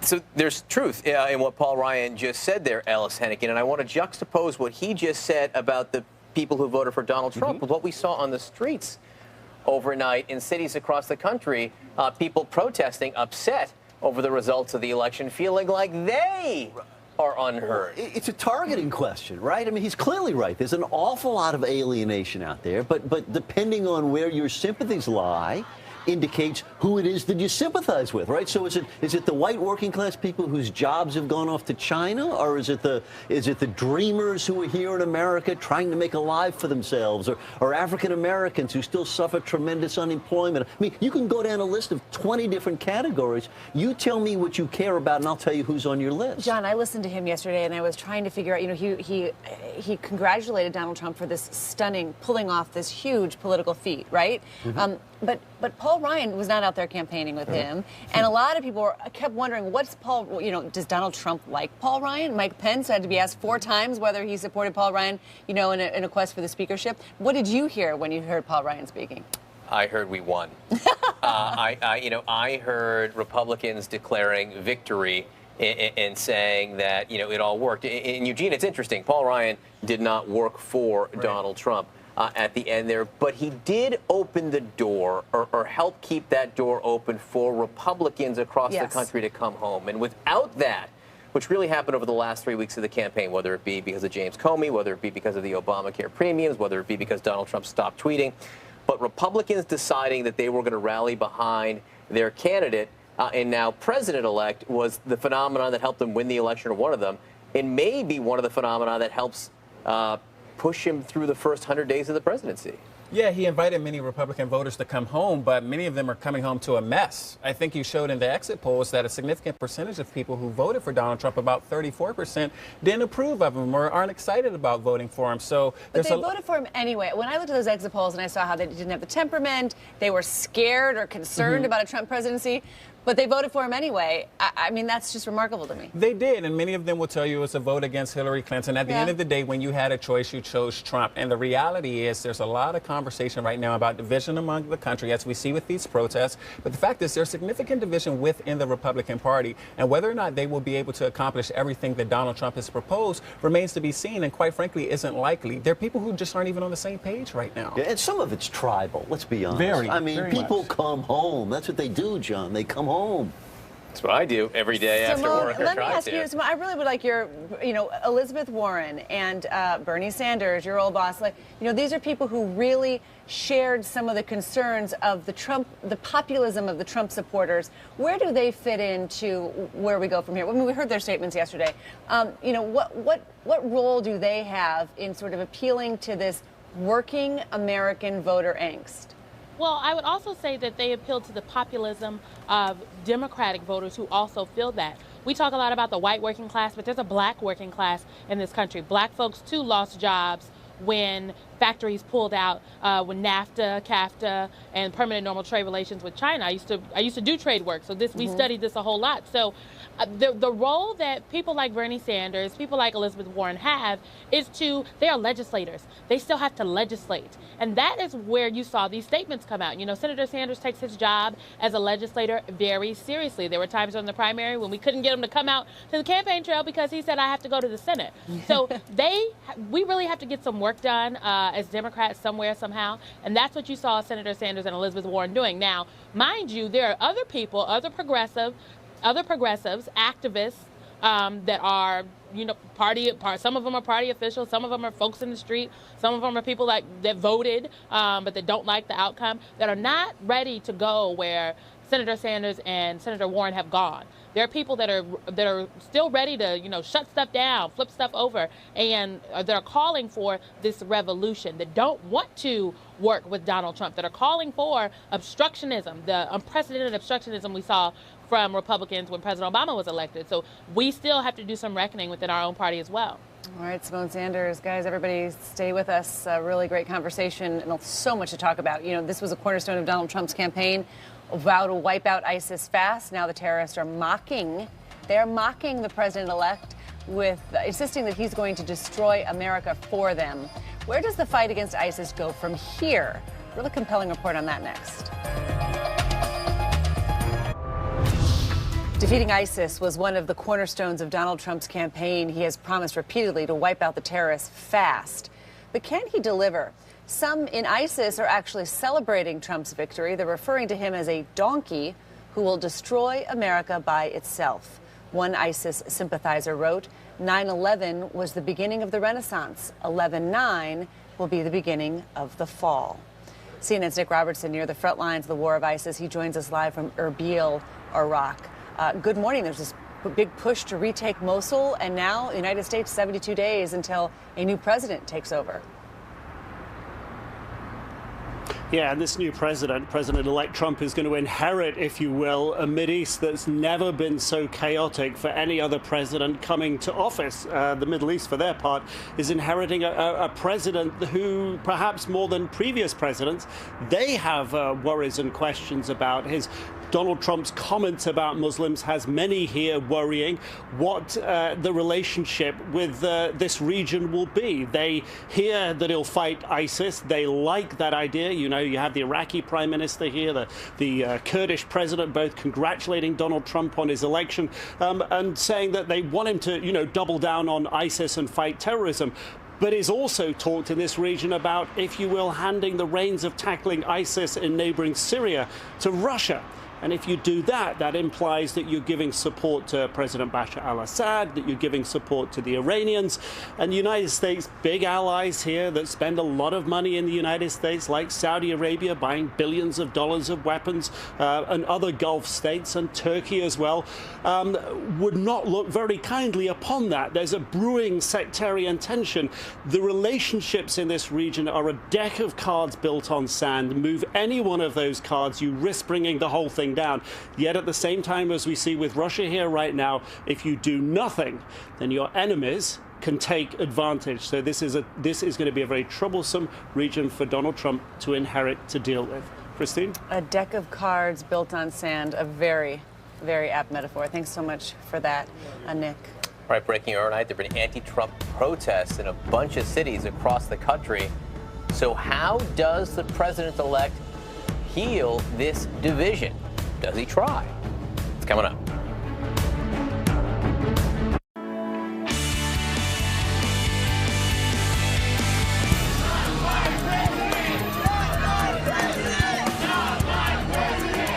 All right, the breaking news overnight, we saw protests coast to coast over the results of the election. So what will it take to bring this country together? Step one toward healing starts in a matter of hours. President-elect Trump meets with the president and then the House Speaker to talk about the transfer of power. Welcome back to Early Start. I'm Christine Romans. I'm John Berman. Nice to see you. Looking at 30 minutes past the hour right now. I want to welcome our viewers here in the United States and all around the world. The breaking news, even as many celebrating the election of Donald Trump, others are not. Protests in cities across the country against the results of the election, against the man that voters picked to be the 45th president of the United States. This was dozens of cities from Boston, Massachusetts to Portland, Oregon. Demonstrators, some of them chanted, "Not my president, not today." And in just the last few hours, protesters in Los Angeles brought traffic to a standstill. This is the 101 there. Thousands more filled the streets in Oakland. They lit fires, blocking some thoroughfares. Officials say that one woman suffered serious injuries when protesters walked into freeway traffic.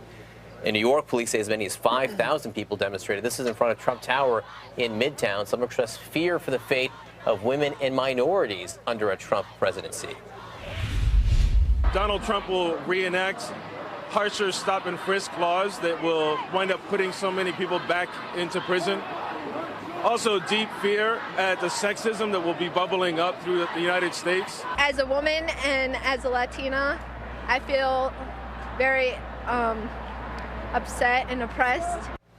We should tell you that, these pictures we're showing you from New York and California, those were states that did not vote for Donald Trump, but enough did. Thousands did march in front of Chicago's Trump Tower. You can see them blocking traffic on Lakeshore Drive. And there was a demonstration in front of the White House overnight, a candlelight vigil. There were some songs and protests there, and this was posted on Facebook Live. Donald Trump may have won the election, but he's just at the start of a very long road to the Oval Office. There are now 72 days until President-elect Trump is inaugurated.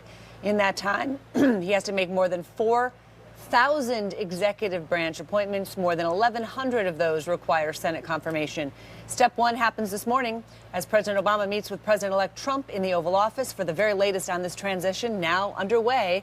Let's bring in CNN's Sunlen Sirfati in Washington. Good morning, Sunlen. Good morning to you, Christine. Well, this is the first real meeting that President Obama and now President-elect Donald Trump have ever had. And we all know so much about their storied relationship in the past, from Donald Trump's major role in the birther movement, questioning where President Obama was born, and of course, President Obama's real fiery rhetoric in the last months of this campaign against Donald Trump.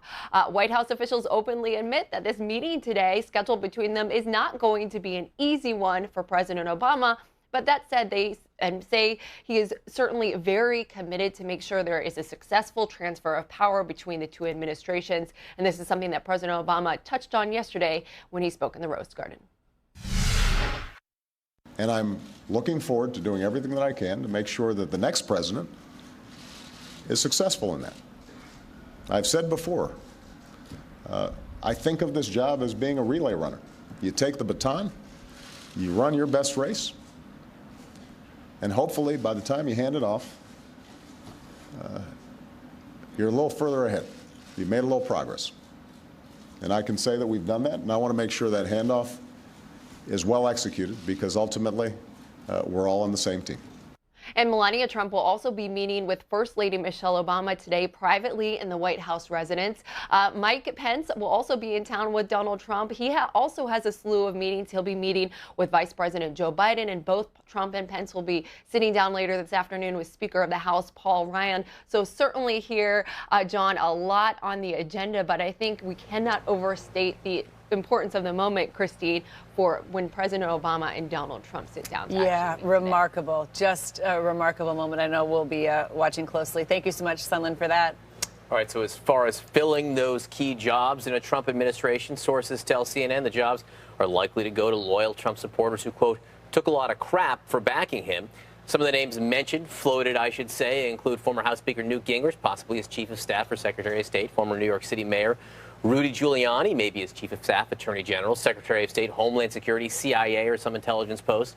The transition chairman is New Jersey Governor Chris Christie. He is said to be under consideration, possibly Chief of Staff or Attorney General. You're going to hear a lot of names float around. That core group you heard there, and I would add Michael Flynn, retired General Michael Flynn, to that group. They are all names being floated around for senior positions. Many of them, we don't know. Rudy Giuliani has said publicly he's not sure he even wants to do it.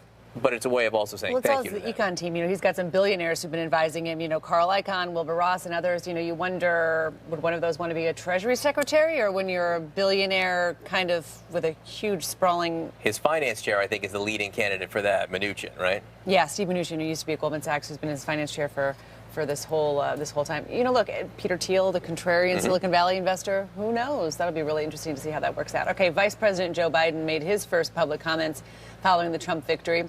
He was trying to reassure Jewish leaders about the U.S. commitment to Israel in a Trump administration. Biden spoke to the World Jewish Congress and vowed American support will not waver.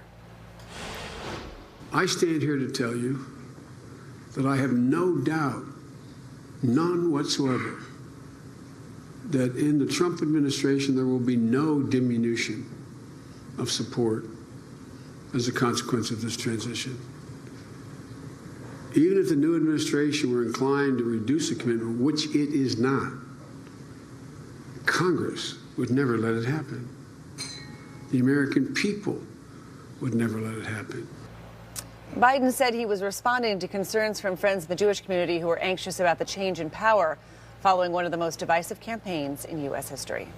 All right, we had some new results from the elections overnight. Kelly Ayotte, the incumbent Republican in New Hampshire, she lost her race to be reelected. She conceded. She lost by just a few hundred votes to the Democratic challenger there, Governor Maggie Hassan. This gives Democrats a second flip. They picked up 2 seats in the Senate, but that was not enough to take control of the Senate. They also did not take control of the House. Republicans easily maintaining control. And Kelly Ayotte, it's interesting, she split from Donald Trump, and she lost. And we saw other examples of that, too, where people who split from Donald Trump did not enjoy the electoral success that perhaps they thought they would. And, Kellyanne Conway on the Trump team, she had said that the media's sort of perception of that people were trying to distance themselves from Trump to protect themselves was backwards. She had said that all along, and she turned out to be right in those cases.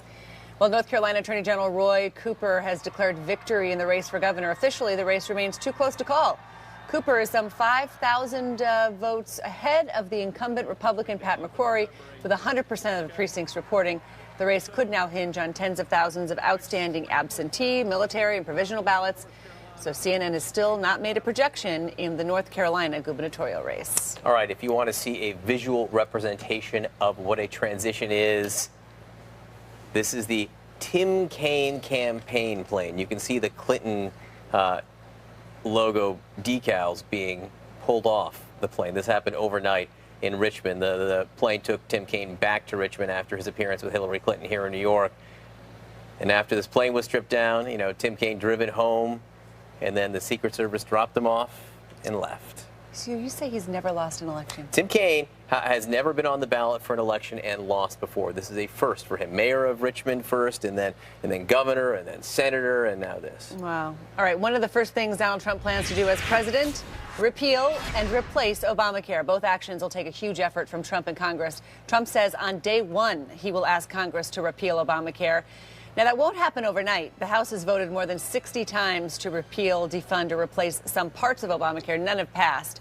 But there may be more motivation following the election and this sharp rise in premiums for some enrollees. Experts say Trump could also tinker with the implementation of Obamacare, and that could affect health care coverage because it's so interwoven at this point. So why would Trump replace Obamacare? What would he replace it with? He would let insurers sell coverage across state lines, which he says will increase competition and lower prices.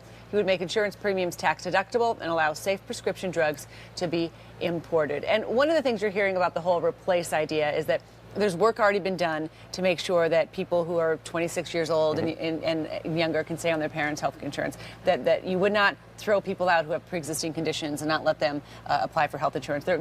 they're going to have to make sure those safety nets are in place, or it will not be popular to get rid of Obamacare. We don't know the contours of exactly what will happen. What we do know, you should assume there will be changes and big changes to Obamacare. You know, the Republicans have the votes. Donald Trump will sign it, and there is very little way that Democrats, if they choose to, can stop it because there are maneuvers in the Senate even to get past it. It has been a Republican theme song now for years, and it will make Donald Trump even more popular with the Republicans who he's trying to heal. It will be one of the first things I think they do. And just over, I guess, 6 hours from now, we're looking at President-elect Donald Trump meets in the Oval Office with the current president, Barack Obama. These two men have a long, difficult history. What will that meeting be like, and what does it mean for the future?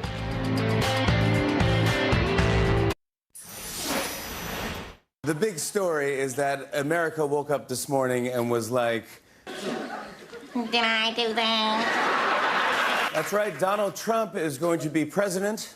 Republicans hope he'll keep his promise to build the wall, and Democrats hope he'll keep his promise not to accept the election results. The Republican Party spent almost the entirety of this election in panic, trying to stop Donald Trump from being their nominee. And when they could not, surprise, they won the presidency, both houses of Congress, and soon a new seat on the Supreme Court.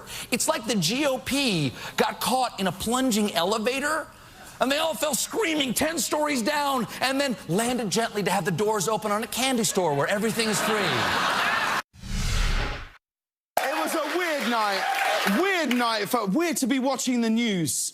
If you were flipping around, every news anchor on every channel was just going, and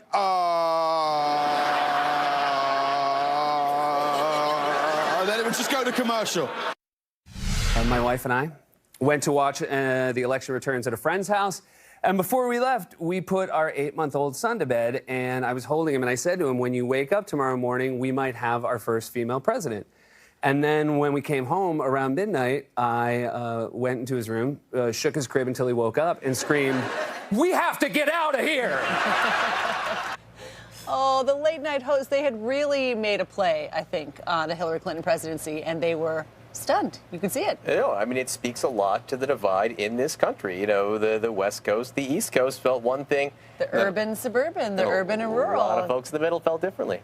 Ellis Hennigan, political analyst and best-selling author, Eugene Scott, CNN politics reporter, CNN political commentator, Simone Sanders, former press secretary for Bernie Sanders' campaign. Welcome, everybody. I mean, Ellis, it's a little soon. It seems like it's soon for these guys to be making fun of the electoral process. They had a kind of a different tone last night. They're having their own stages of grief, right?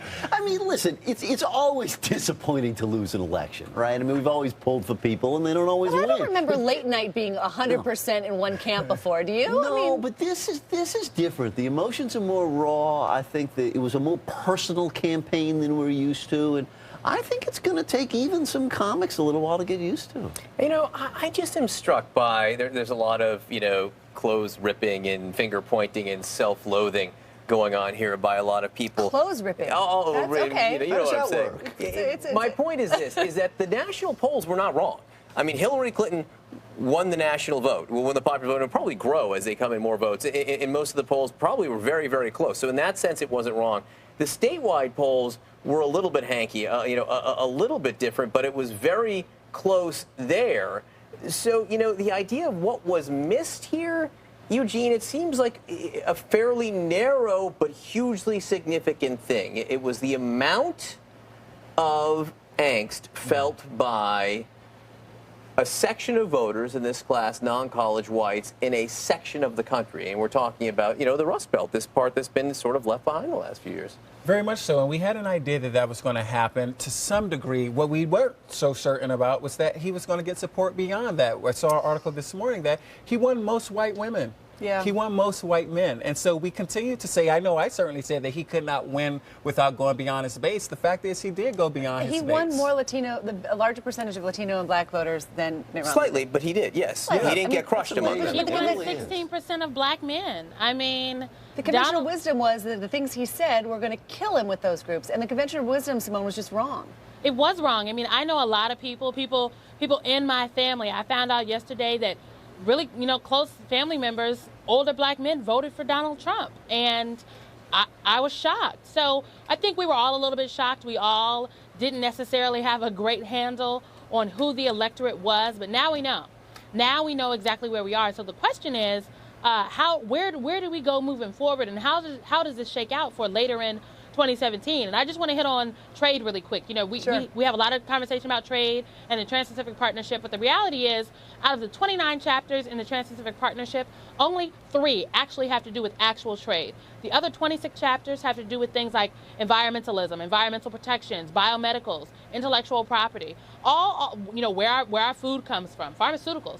So there are some real, like, nuanced implications and nuanced things that the American people did not discuss. Trade is a really complex thing that a lot of people don't know about. And, you know, Donald Trump ran on, we're going to bring our jobs back. Well, some of those jobs are not coming back. No. Right. So what do we do? Where do we stand with our America's trade policy? And a lot of Republicans voted for Trade Promotion Authority because they saw the future of past Obama, a Republican president, being able to have this power of unilaterally deciding trade agreements. And now they got Donald Trump. Well, TPP ain't happening at this point. I mean, I think it wasn't happening already. Now it's like not happening with an exclamation point. You know, and I think there are some other things there as well.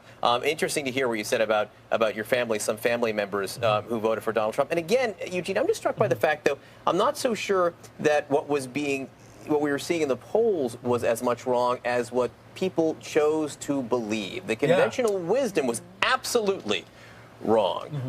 You know, what you were hearing from late night comics was absolutely not reflective necessarily of what a lot of people in the country felt. So there is clearly a disconnect there. That is something that, you know, I am sure we in the media will have to address, but also the Democratic Party will have to address going forward. So to Simone's point, I had a similar experience in the sense that, and Kellyanne Conway gave us an idea that this would happen. There were a lot of closeted Trump supporters. There were a lot of people who did not feel safe enough to be honest that they were backing him, or at least not backing Hillary Clinton. But when it was time to choose a candidate, they chose him, and ultimately he won. Now, the reality is, I don't know how you count for and qualify for support that's not telling you they're going to support him. So the polls, to some degree, said what they said because people didn't say what they were doing. I mean, the polls weren't as wrong as people are saying they are. If that's true, it was only happening in Pennsylvania, for instance, where he perhaps outperformed the polls. But he didn't outperform the polls in Michigan. He didn't outperform the polls in Florida. They were exactly right. So there are a few places where it happened, but it isn't this universal wave of misinformation that some people are suggesting. That's all. It was also, you know, white women. 53% of white women voted for Donald Trump. These moderate Republicans that Democrats thought were going to break for Secretary Clinton did not. They went back to Donald Trump. I mean, this is unprecedented. People are wondering how this happened, and I think it's because folks made a decisive, a very clear decision Tuesday night, and they voted for what they thought would preserve their place in society and in the electorate. 60% of those people made their decisions before September, which I thought was really interesting too. All right, guys, everyone, thank you so much. There's so much to chew over. We'll be right back.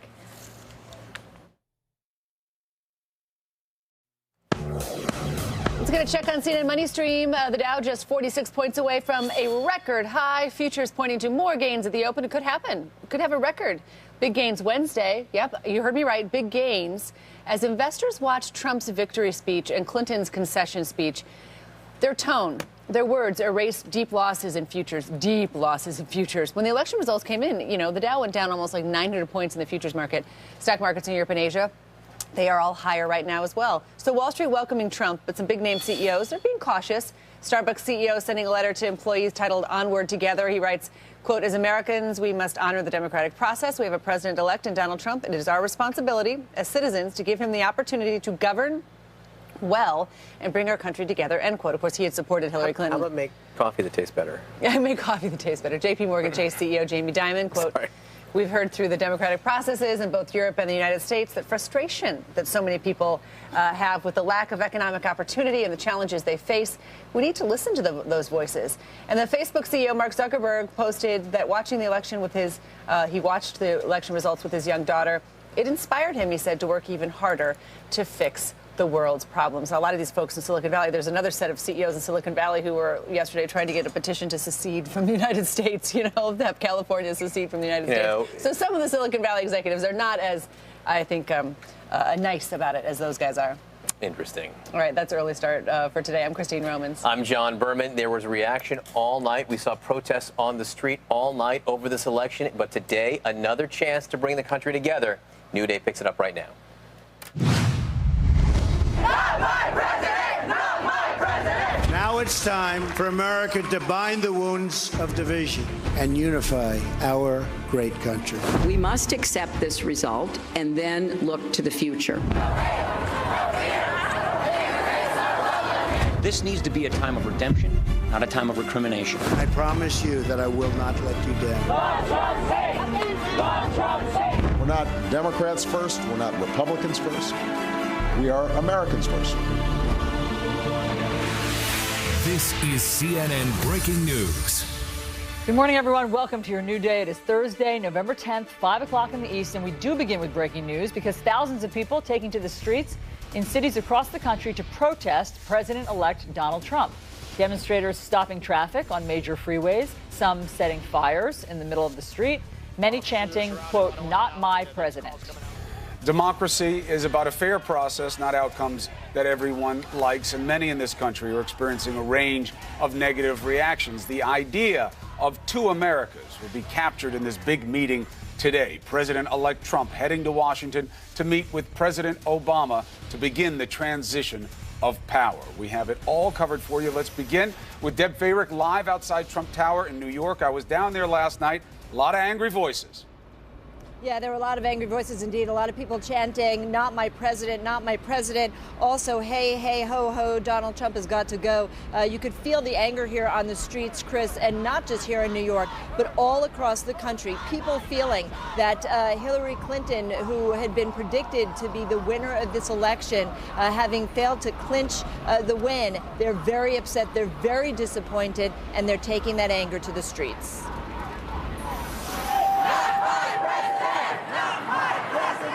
Protests breaking out in at least 25 cities. Hundreds of demonstrators stopping traffic in Los Angeles on the busy 101 freeway.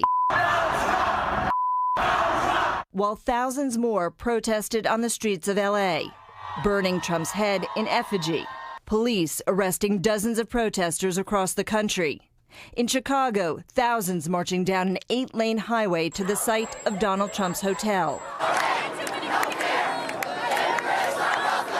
The disappointment of some voters turning to anger. Hillary had more votes. More human beings voted for Hillary. This isn't fair. This country needs you to stand up and walk into the Supreme Court and say one vote equals one vote. In New York, at least 5,000 people, including pop star Lady Gaga, protesting outside Trump Tower. You saw this incredibly qualified woman to be president being superseded by a man who has no qualifications at all for the office.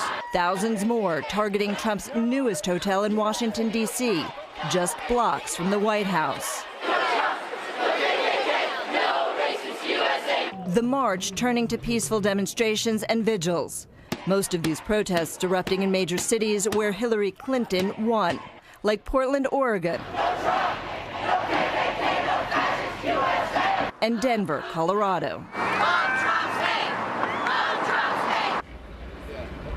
And Chris, as you spoke to many of them last night, you know, the interesting thing is that there's a lot of disbelief. There's a sense that this was not the outcome that these people had wanted, and that's why they're here. They said that they were fighting racism, sexism, and Islamophobia, and they really feel that this is not the way their country wanted to go, and that's the voices that you heard last night. Allison.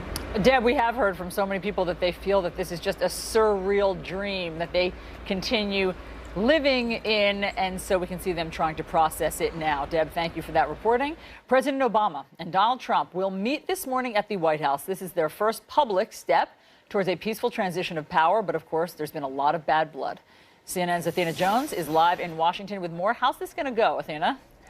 Hi, Allison. We'll have to see. We know this is not a meeting the president ever wanted to have, ever thought he would have. He spent months saying that Donald Trump was unfit to be president and that he didn't think that Trump was going to win. Well, now Trump has won, and so the focus shifts to this peaceful transition of power. We've heard the president and his team talk about how much they appreciated how smoothly and professionally George W. Bush's team handled that transition back in 2008, 2009. And so we heard the president say in his speech in the Rose Garden yesterday that he's instructed his folks to follow the example set by the Bush team. He also spoke yesterday, repeating some of the themes we heard from him way back in 2004 when many of us were first introduced to Obama, talking about red states and blue states. Take a listen to some of that. Now, everybody is sad when their side loses an election. But the day after, we have to remember that we're actually all on one team. This is an intramural scrimmage. We're not Democrats first. We're not Republicans first. We are Americans first. We are Americans first, so echoes of 2004 there. Now, White House Press Secretary Josh Earnest has said that it's not clear yet. It's too early to say what the impact of Trump's election will be on Obama's top policy priorities. But we know that Donald Trump ran on promises to undo much of the president's legacy. And so we expect to see him try to repeal and replace Obamacare. He wants to reverse executive actions on immigration and on power plant regulations. He says he wants to withdraw from agreements like the Iran nuclear deal, the Trans-Pacific Partnership, the trade deal, and the Paris Climate Accord. We've also heard from Congress that TPP most likely is dead. So a lot could change with the Trump presidency. I should mention that after the meeting at the White House, that Trump and Vice President-elect Pence will also meet with House Speaker Paul Ryan. Back to you.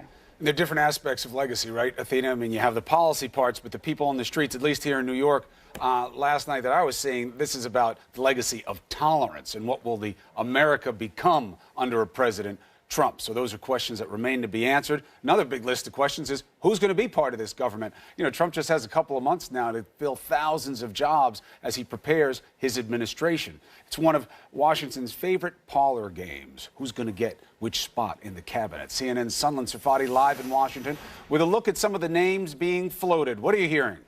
Well, Chris, it's real interesting. President-elect Trump and his team, they have really been hunkered down and huddled up behind closed doors, going through all these candidates for these top jobs. And many of the names, they just will not surprise you. A lot of them pulled, of course, from his tight inner circle from the campaign, and now could go on to fill out his cabinet and the new inner circle in the White House.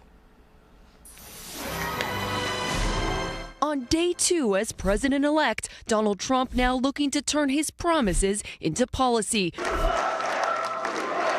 beginning with his call for unity. Now it's time for America to bind the wounds of division. Words echoed by President Obama and Hillary Clinton, both pledging a peaceful transition of power. We are now all rooting for his success in uniting and leading the country. We must accept this result and then look to the future. Donald Trump is going to be our president. We owe him an open mind and the chance to lead. Trump now in the throes of building his administration. So we have to get ready to form a government. Potentially rewarding some of his top supporters. RNC Chairman Reince Priebus, one prospective option for Trump's chief of staff. I haven't thought about it. And right now I'm chairman of the party. I'm excited about that job. New Jersey Governor Chris Christie, who has led his transition team, also being eyed for top posts. Former New York City Mayor Rudy Giuliani under consideration for Attorney General or Secretary of Homeland Security, while Newt Gingrich is being floated as the prospective Secretary of State.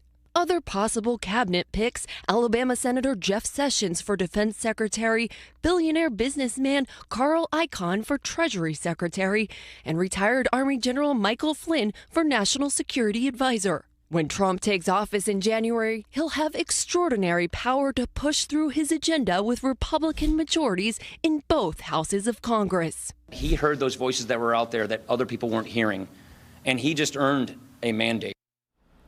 And certainly new attention is being paid to what candidate Trump has said about what his first 100 days in office would look like. He has made several broad promises like cleaning up Washington, protecting American workers, and restoring the rule of law. But he's also made some very specific ones out on the campaign trail, too, that he will repeal Obamacare, renegotiate trade deals. And Chris and Allison, of course, one of the biggest promises he's made to build that wall on the Mexican border. Cleaning up Washington sounds a lot nicer than drain the swamp, which is what he was actually saying. Now, how's he going to translate that? Solon, thank you very much. Let's discuss today's big meeting and the protests with CNN political analyst and Daily Beast Washington bureau chief Jackie Kucinich, political editor of TheRoot.com and professor of political science at Morgan State University, Jason Johnson, and Washington Post reporter Abby Phillip. Let's deal with the big meeting that are coming today, and then we'll deal with the optics around it. You cannot have a starker contrast between two political animals than Trump and Obama. Clearly, Jackie, Trump's election is reaction formation in a part to President Obama. But President Obama is a man who is known for his tolerance of criticism and his way of struggling to find a way to meet with somebody else. Trump got in there because he tolerates no critics. But is this about them today when they meet, or you think this is just a formality? This is about the country. This is about the transfer of power. They have to make this work. And, you know, these are also two people that don't personally like each other very much. But, you know, they kind of have to power through it. Jason, why does President Obama have to be gracious? Why can't, I mean, I'm curious about the optics of this.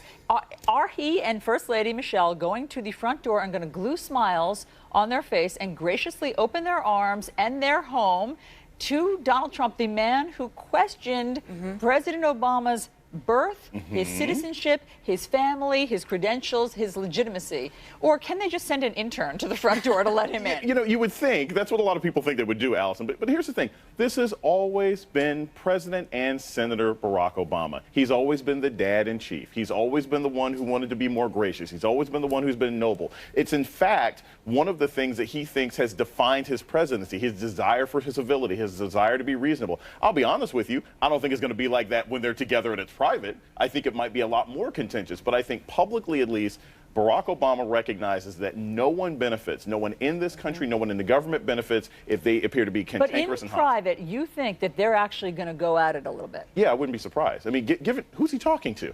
You know, and I'm sure at some point Barack Obama will say to him, look, that stuff that you said about me, I dealt with it fine, right? I'm still president. I won twice. But if you take that attitude to running this country, you will see a revolt at the state level and in Congress, the likes of which you couldn't realize. I think he's going to tell him that, and I don't think Trump's going to want to hear it. And also, look, it's not about him. It's not his house. It's the White House. Right. You know, this transition of power is something that has to be done. The president has recognized that many times. Abby, so what we're seeing on the streets in all these different cities is not unexpected, right? I mean, there are a lot of hard feelings here, and people are trying to deal with this Jekyll and Hyde thing of having President-elect Trump. He came out and said the things that a president usually says when they win. Let's bind the wound and be together.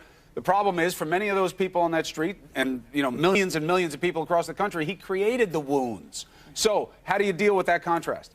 Right. I mean, I think you can't really blame folks for taking Donald Trump's actual words at face value. And frankly, for most people who are elected to the presidency, what they say they're going to do is the strongest indicator of what they actually do. So it's not surprising to see that, but this is also this sort of perennial Monday morning quarterbacking in which everyone looks back and says, wow, we really should get rid of the Electoral College because it's not working out the way we want to. And I think it's just a wake-up call for some folks who have not been paying super close attention to the electoral process, that this is, in fact, the way that it works, where one candidate can win the popular vote, the other can lose and can win the Electoral College and thus become president. And I expect that the tone at the White House today is going to be entirely set by Donald Trump.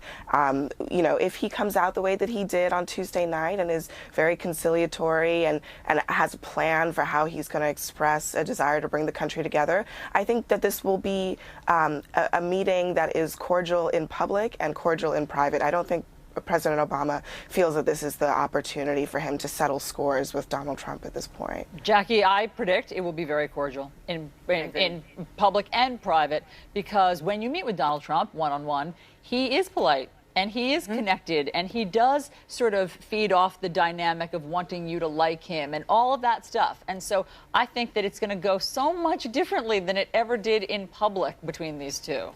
I agree with you, because a lot of what Donald Trump did and does is for the show. Now, should he temper that now that he's the president-elect of the United States? Yes, he should, because it's going to start having real-life repercussions if he goes off the rails on television and then behind the scenes is like, but we're good, right? Right.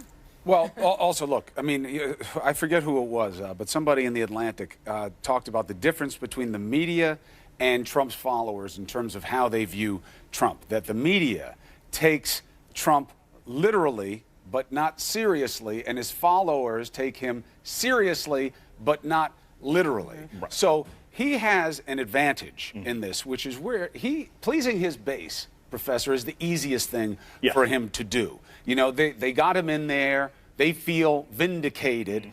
Now his task is to walk back all of the ugliness that has not just these people on the streets, but has more people in this country that voted against him than for him, thinking this guy represents us at our worst. And economic markets that are concerned, and foreign leaders that are concerned. I'm reminded that old 72 movie, The Candidate, where at the end the guy's like, well, what do I do now? You know, I mean, if this meeting ends up being civil, it's going to be in part because Donald Trump uncharacteristically shows some humility and says, can you help me?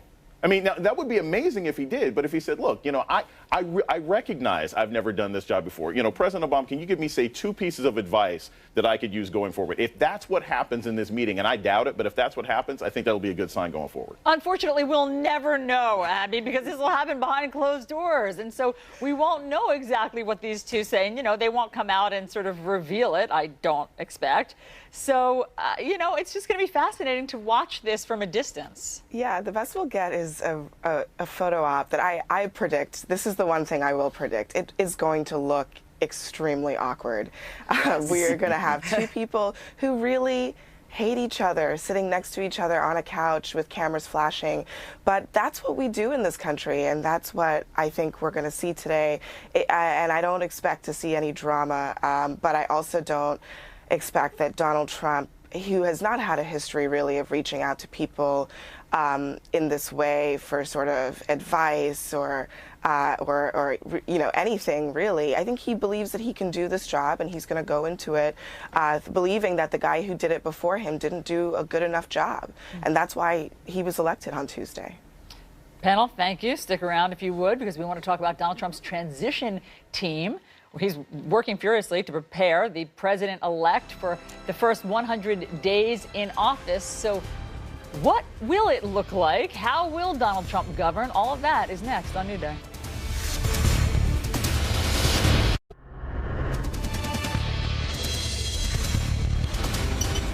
President-elect Donald Trump's transition team is hard at work today planning what his first 100 days in office will look like. And how will he govern?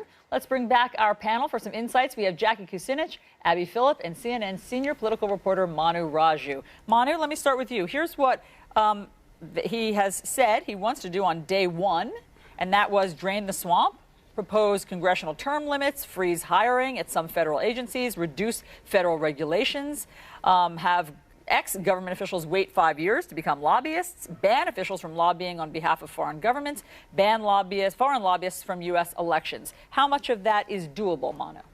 Well, some of that he can do on his own, including trying to reduce regulations, freeze government contractors, those sort of things. Those are things that he could do administratively. The stuff that he has to do legislatively, a lot harder, Allison. Yesterday, Mitch McConnell, the Senate Majority Leader, explicitly ruled out placing term limits on members of Congress. He said that is not going to happen. And, of course, Donald Trump has made that a centerpiece of his Drain the Swamp campaign. And there's just a number of other issues that Donald Trump promised on the campaign trail that we're going to have a very difficult time getting through a Republican-controlled Congress, particularly a Senate that is going to have 52 Republicans, and getting anything passed will require 60. I asked Mitch McConnell at his press conference 3 times yesterday if he supported a wall on the border between the U.S. and Mexico. He would not say. He just said, I believe that we need to do something effective on border security. He knows that's a very difficult thing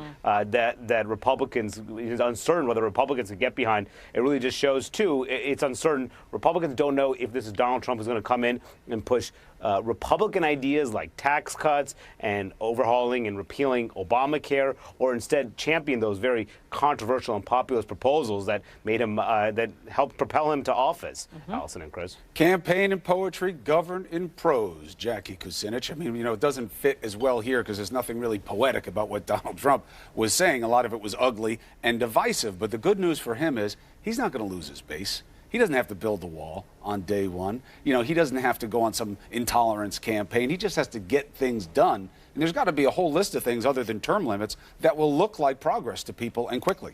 I mean, Donald Trump has problems that maybe another president-elect doesn't.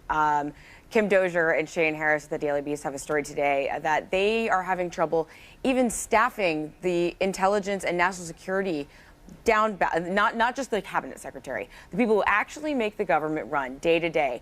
Most of them, you'll remember, the people who are the top Republican officials have signed letters saying that they would never support Donald Trump.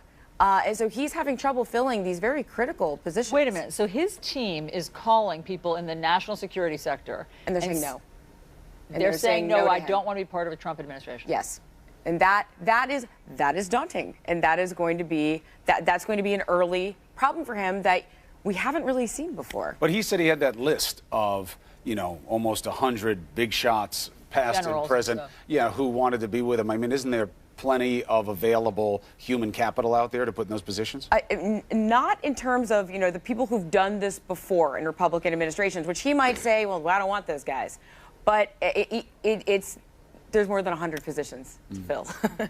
Abby, it's just incredible because, you know, it looks today as though let bygones be bygones. You know, you hear people coming out, even Democrats, high-profile Democrats, saying, you know, we're all going to work together. But, of course, behind the scenes, it's different. It's very interesting to hear Mitch McConnell, Senator Mitch McConnell, today versus what he did when President Obama was becoming president. So let's listen to what Mitch McConnell said yesterday about how they're all going to work together. Listen to this. I think it's always a mistake to misread your mandate. And so I don't think we should act as if we're going to be in the majority forever. We've been given a temporary lease on power, if you will, and I think we need to use it responsibly. I think what the American people are looking for is results. And to get results in the Senate, as all of you know, it requires some Democratic participation and cooperation. Abby, he says it's going to require participation and cooperation, and the American people want results. This is the same man who was part of the meeting before President Obama actually took office and said, we are going to block him at every step of the way. He will get nothing out of us in terms of cooperation. Yeah, there's nothing like having a clean sweep to sort of change your mind about that. But also, I was kind of surprised by the reaction among Democrats as well. I mean, you got some statements from the Hill, from Elizabeth Warren's office, from Bernie Sanders' office, basically saying, hey, if Donald Trump wants to do some things to help grow the middle class, we're on board to help him. I mean, I think Chuck Schumer, you're seeing Democrats really making a decision pretty early on that it's worth trying to see how they can make the government work. And I think there's an important reason for that.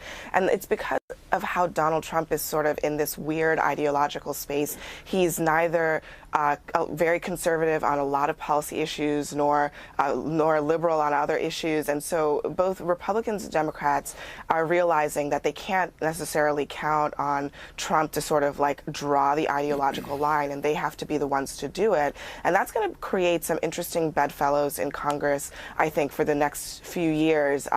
It's really unclear how that's going to work out, but I think so far it's a positive sign to see both Democrats and Republicans suggesting that they can actually work it out. Well, Manu, quickly, do the Democrats have the ability to block? I mean, Obama had both houses of Congress with him, but the Republicans organize differently, and they work unanimously in a different way than the Democrats do.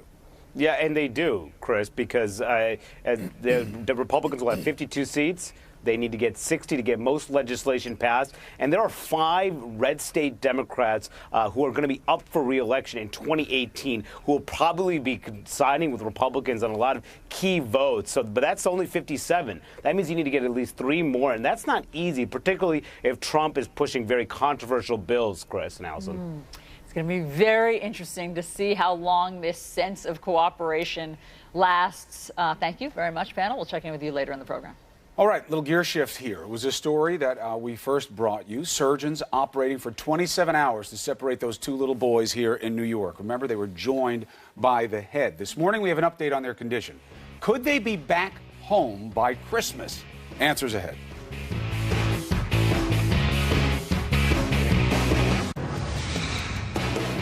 Some headlines for you. The first one, a reminder of the gun violence in this country. Gunfire erupting in downtown Seattle. Crowds marching in an anti-Trump protest nearby. 5 people shot, 2 of them in critical condition. Police say an argument broke out outside a 7-Eleven. The gunman started to walk away from the group, then turned around and fired into the crowd. That man is still on the loose. Police say the shooting is unrelated to the rally. A deadly rail accident in the south of London to tell you about. 7 people killed. More than 50 others injured when this packed tram derailed and overturned. British police say the driver has been arrested on suspicion of manslaughter and may have fallen asleep at the controls. Investigators say the tram was traveling at a much higher rate of speed than allowed. Ooh, scary situation. 2 Marine pilots are survived after their jets collided in midair off the coast of San Diego Wednesday. One pilot ejected and was rescued from the Pacific Ocean.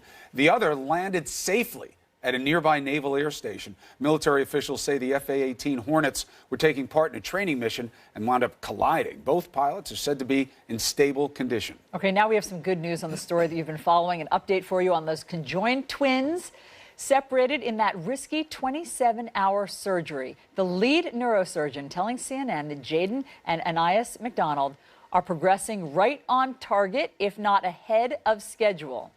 Both infants had their breathing tubes removed since the operation last month, and Jaden regained movement on his left side after, you might remember, he suffered some partial paralysis. Doctors are hoping to release the boys in the coming weeks so they can enter rehab. Wow, they may be home for Christmas. Oh my gosh, it's so wonderful. Again, the neonatal progress that modern medicine has made is just remarkable. Good for those parents. They're so young themselves. That's right. All right, so when it comes to the election, it's over. But the job of governing is just beginning. Who's going to be in Trump's cabinet? You could say that these are the most important decisions that he's going to make early on. We have some tips ahead.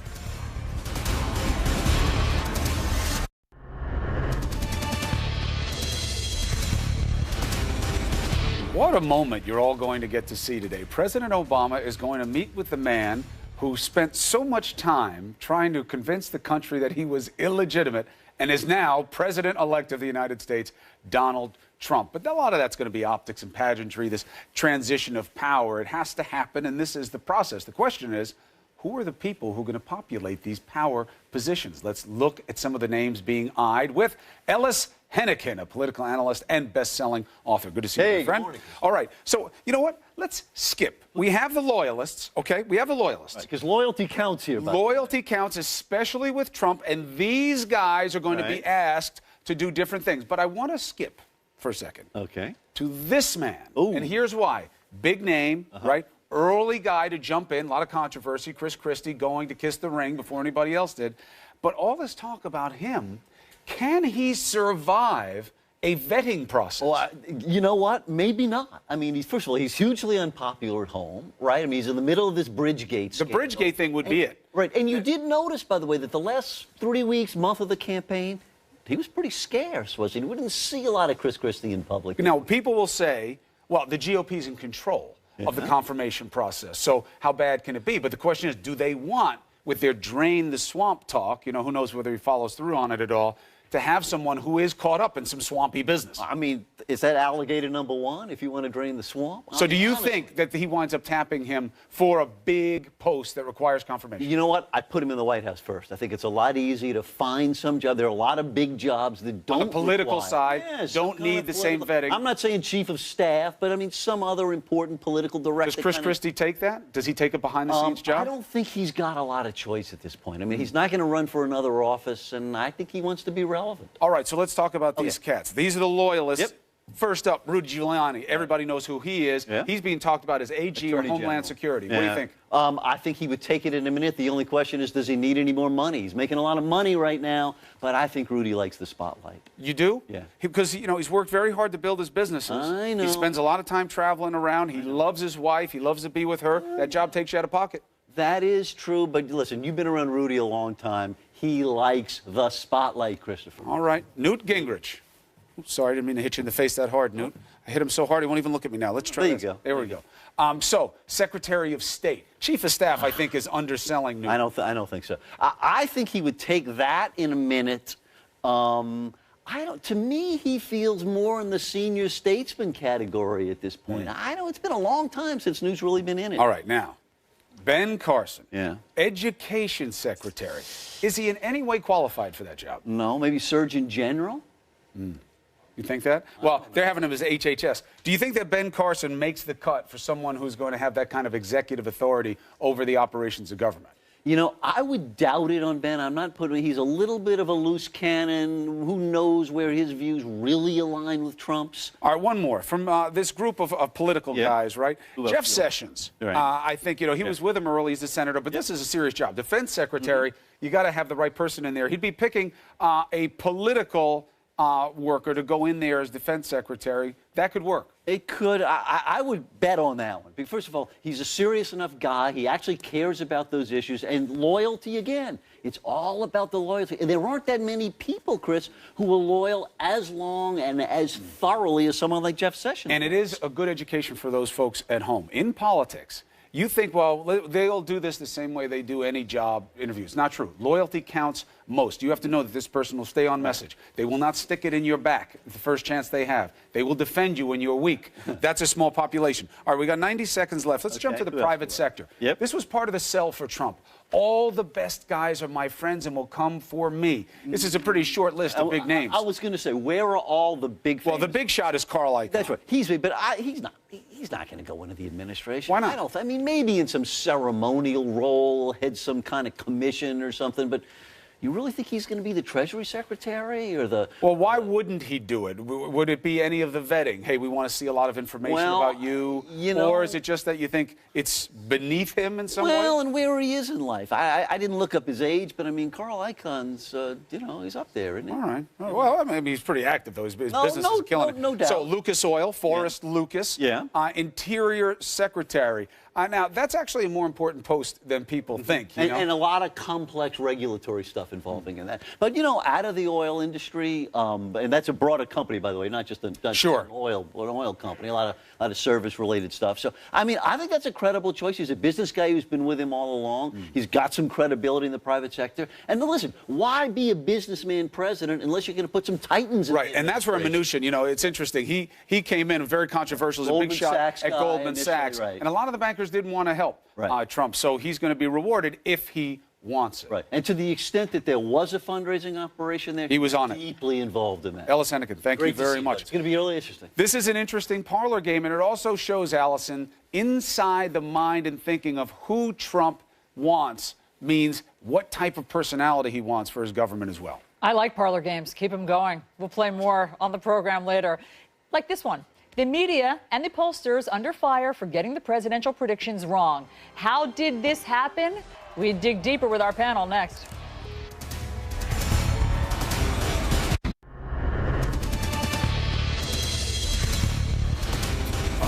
Millions of people across the country were stunned Tuesday night when Donald Trump won because poll after poll predicted that would not happen. This morning, there's a circular firing squad in the media about who is to blame. New York Times TV critic says this: the press covered Hillary Clinton like the next president of the United States. The press covered Donald Trump like a future trivia question and a ratings cash cow.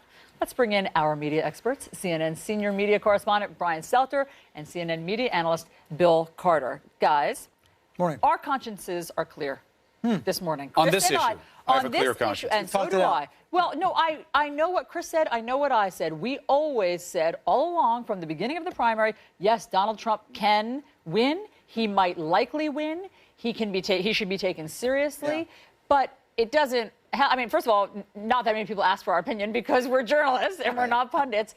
But I just don't accept responsibility that the media got it wrong. I accept that pollsters got it wrong. Is there any idea why they got it so wrong? Well, on Tuesday, there was a clear series of failures leading up to Tuesday with regards to the data. And this is partly because some Trump supporters did not want to share their preference with pollsters, and it's partly because some of those voters weren't reached by the pollsters. There were a series of problems with the polling data, and honestly, it's going to take months to unpack what went wrong in the polling community. On the state level, that's the case. On the national level, the projection was like 3 to 4% that she would.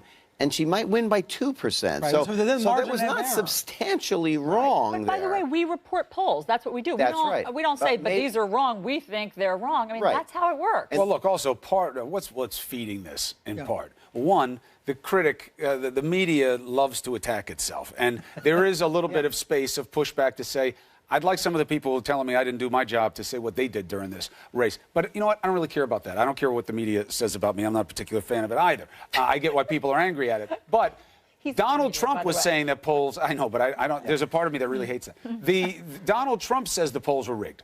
Yeah. Donald Trump was feeding this. And that fed this collective paranoia about what was going on. When you look at it, it gets to be pretty simple. I did a talk with some smart people last night about this. She underperformed. He overperformed. And he overperformed with a base of people who don't always vote the way they did in this election. Overperforming is relative. He got fewer votes than Romney or McCain. True, but as expected, what I'm saying. Yeah, as expected. So his performance was not out of line with expectations as much as hers was out of line, underperforming. I think, if you really look at the whole broad picture, she just didn't turn out her voters. They did not come out and vote. And I was saying that to some of the protesters last night on the street here in the city. Never a smart thing to do, by the way. Engage with the protesters in a debate. Where were you guys a couple of days ago?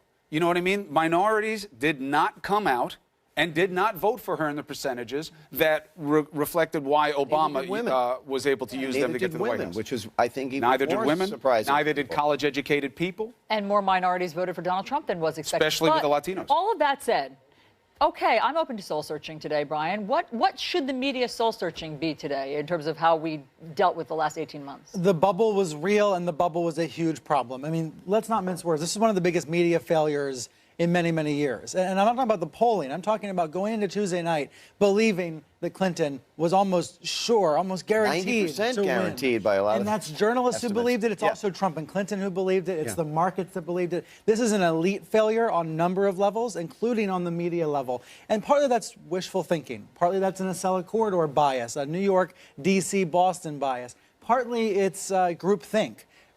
Bottom line, it's a mass delusion. But hold on one second. Again, I have to challenge you because even Trump's supporters, some of my cousins are big Trump supporters, they said, but he's not going to win. Right. They felt also sort of bedraggled by the whole thing. We love him, but he's not going to win. Well, so it was everybody. You had a reporter on the air, Jim Acosta, saying that in Trump's headquarters, they said we have no hope. Early in the voting. But that means this was a failure of imagination by journalists. We needed to keep the door open more than we did. I agree with that. Listen, and I feel that myself personally, but I think it's true. As always is the case, the polls drive too much of the coverage. And while that's going on, you're not covering other things. And there was a whole lot of other things. All right, so that's a different point. I think this why we got it wrong has two parts, right? And the part that matters more to me is what do you think the media was supposed to do with Donald Trump that it wasn't doing? We had Carl Bernstein said, with both of them, you didn't deep dive investigatively enough early on. But what was so wrong that you saw in the media? To me, there was almost too much coverage of individual gaffes and mistakes by Trump, which happened so often. There was a volume of it, and it never sustained. None of them sustained. And there was one issue on Clinton, and that was the one that always sustained. And so there was a balance between he had all the things that happened, and Putin, and you had the comment about women, and you had his university, and it was almost like some of the print outlets were competing for the next thing they could break about Trump, and the last one just went away. And I think the impact was muted in some fashion and there was massive impact on her for the email thing. I see it a bit differently. I think something is profoundly broken, and it might be with regards to fact-checking or with a fact-based society.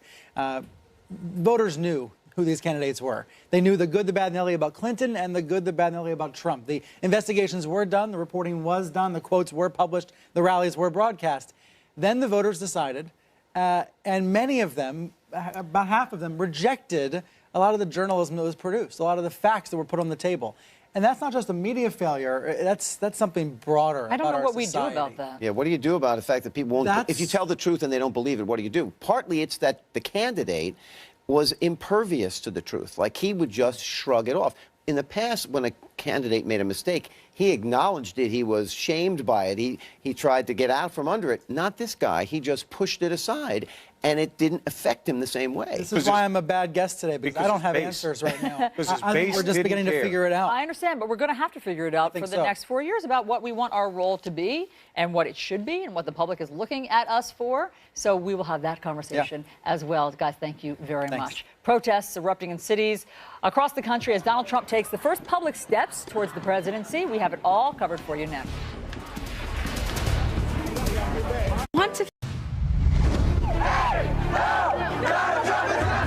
Now it's time for America to bind the wounds of division and unify our great country. We must accept this result and then look to the future. Not my president! Not my president! This needs to be a time of redemption, not a time of recrimination. I promise you that I will not let you down. Donald Trump safe! Donald Trump safe! We who believe in freedom will not rest. We're not Democrats first. We're not Republicans first. We are Americans first. This is CNN Breaking News. Good morning. Welcome to your new day. It is Thursday, November 10th, 6 o'clock in the East, and we do begin with breaking news. Protests have been on the streets across the country, mostly on Clinton turf, because of Donald Trump's victory. People are blocking freeways, some even setting fires in the middle of the street, others chanting, "Not my president." The country bitterly divided over the outcome. This as Donald Trump heads to Washington this morning to meet with President Obama to begin the transition of power. We have it all covered for you, so let's begin with Deborah Farrick. She is live outside of Trump Tower in New York. How's it looking, Deb? Well, right now it's very, very quiet, Allison, but last night, the speed at which these crowds seemed to grow, the word of this protest spreading on social media, taking place all across the country. Here in New York, it started down at Union Square. Protesters marked against traffic up Fifth Avenue for more than 2 miles, chanting, "Donald Trump is not my president. Hey, hey, ho, ho, Donald Trump has got to go." They were here, they said, protesting what they call Trump's bigoted and racist agenda. But in the crowd, there was a deep, deep sense not only of disappointment, but disbelief.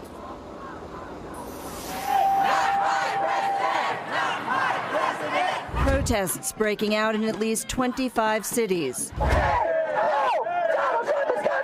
Hundreds of demonstrators stopping traffic in Los Angeles on the busy 101 freeway. While thousands more protested on the streets of LA, burning Trump's head in effigy.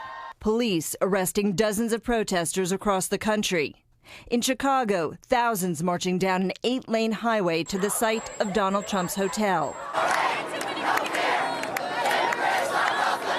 The disappointment of some voters turning to anger. Hillary had more votes. More human beings voted for Hillary. This isn't fair. This country needs you to stand up and walk into the Supreme Court and say one vote equals one vote. In New York, at least 5,000 people, including pop star Lady Gaga, protesting outside Trump Tower. You saw this incredibly qualified woman to be president being superseded by a man who has no qualifications at all for the office.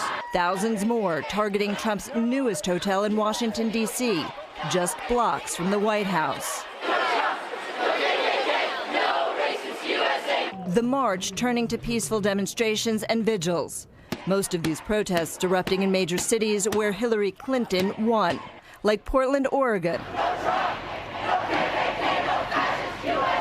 and Denver, Colorado.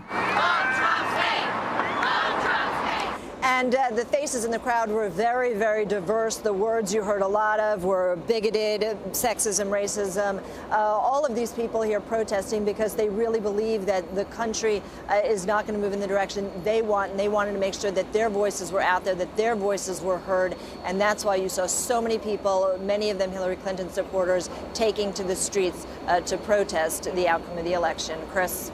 All right, thank you very much, Deb. In just hours, President Obama meets with Donald Trump, the man who spent years trying to convince people Obama was not born here and attacking him at every turn. Well, now Trump is president-elect and goes to Washington to begin the transition of power. CNN's Athena Jones is live at the White House with more. What a photo op this will be. Awkward. Absolutely. Good morning, Chris. To be the proverbial fly on the wall in that room, it's fair to say this is a meeting the president never wanted to have, never thought he would have. He spent months saying that Donald Trump would never be president. Well, Donald Trump is now going to be president, and so the focus shifts to the peaceful handover of power. We've heard the president and his staff talk about how much they appreciated the smooth and professional transition handled by the George W. Bush team back in 2008 and 2009. The president spoke about that again in the Rose Garden yesterday. I have instructed my team to follow the example that President Bush's team set 8 years ago and work as hard as we can to make sure that this is a successful transition for the president-elect. Because we are now all rooting for his success in uniting and leading the country. The peaceful transition of power is one of the hallmarks of our democracy. One of the hallmarks of our democracy. Now, there's going to be a lot for the two to discuss. We can tell you that the White House Press Secretary Josh Earnest has said it's not clear what effect Trump's election will have on President Obama's top policy priorities, but we know that Trump ran on promises to undo much of the Obama legacy, and so we can expect him to get to work right away on repealing and replacing Obamacare, on reversing some of the president's executive actions on immigration, on regulations of power plants. Trump has also said that he wants to withdraw from agreements like the Iran nuclear deal, the Trans-Pacific Partnership Trade Deal, TPP, and the Paris Climate Accord. And we got to tell you, we already got some indications from Congress that TPP is likely dead. So a lot to discuss, a lot that could change under Trump. And after that meeting with the President Trump and Vice President-elect Pence, head over to meet with House Speaker Paul Ryan. Allison? Okay, Athena, thanks so much for all of that. Donald Trump now has to begin filling thousands of jobs before he takes office in 71 days. It's one of Washington's favorite parlor games. Who will get the top posts in Trump's cabinet? CNN's Sunlen Safadi is live in Washington with a look at some of the possibilities. Give us some names, Sunlen. A lot of possibilities there, Allison, and President-elect Trump and his team have really been hunkered down and huddled up behind closed doors, going over the list of all these potential names for the top jobs. And many of these names, they just won't surprise you, because many of them are who we've seen near Donald Trump during the campaign, and they could go on to now fill out his cabinet and become his new inner circle in the White House. On day 2 as president-elect, Donald Trump now looking to turn his promises into policy, beginning with his call for unity. Now it's time for America to bind the wounds of division. Words echoed by President Obama and Hillary Clinton, both pledging a peaceful transition of power. We are now all rooting for his success in uniting and leading the country. We must accept this result and then look to the future. Donald Trump is going to be our president. We owe him an open mind and the chance to lead. Trump now in the throes of building his administration. So we have to get ready to form a government. Potentially rewarding some of his top supporters. RNC Chairman Reince Priebus, one prospective option for Trump's chief of staff. I haven't thought about it. And right now I'm chairman of the party. I'm excited about that job. New Jersey Governor Chris Christie, who has led his transition team, also being eyed for top posts. Former New York City Mayor Rudy Giuliani under consideration for Attorney General or Secretary of Homeland Security, while Newt Gingrich is being floated as the prospective Secretary of State.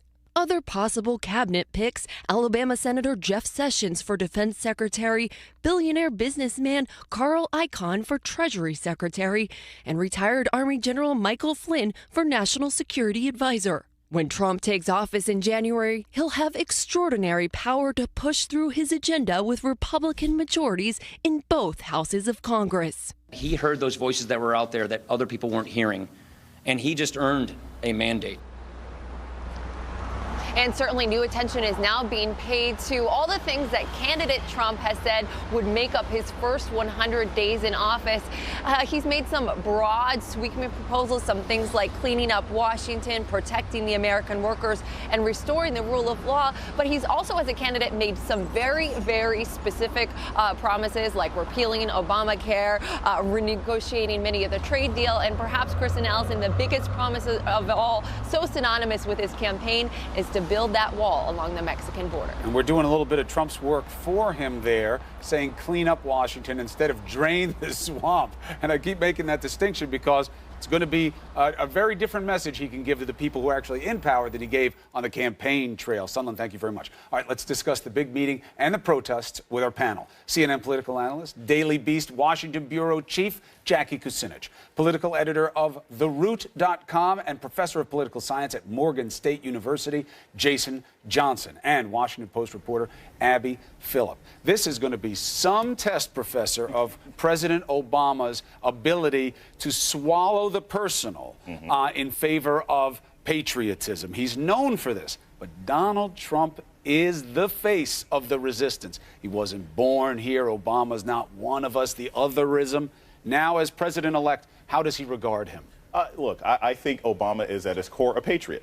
He loves this country. I think he means it when he says, look, we are all hoping for the best here. We really need this to go well. I know a lot of my Democratic friends they're angry and they want to see them fail. No, I think President Obama has a vested interest in this country and will want to see Trump do well, even despite all the personal despicable things that Trump might have said about him. Jackie, there's so much bad blood. I mean, Jason is probably right. Of course, President Obama hopes for the best for the country. But what are the optics today? Do you see at the front door, or whatever the equivalent is at the White House, Mrs. Obama and President Obama, extending their arms and welcoming in Trump, or is it all sort of more shrouded behind the scenes? I mean, I don't think they're going to hug or anything, but I think this is President Obama knows that this is the peaceful transfer of power. This is a long tradition. It's the important tradition.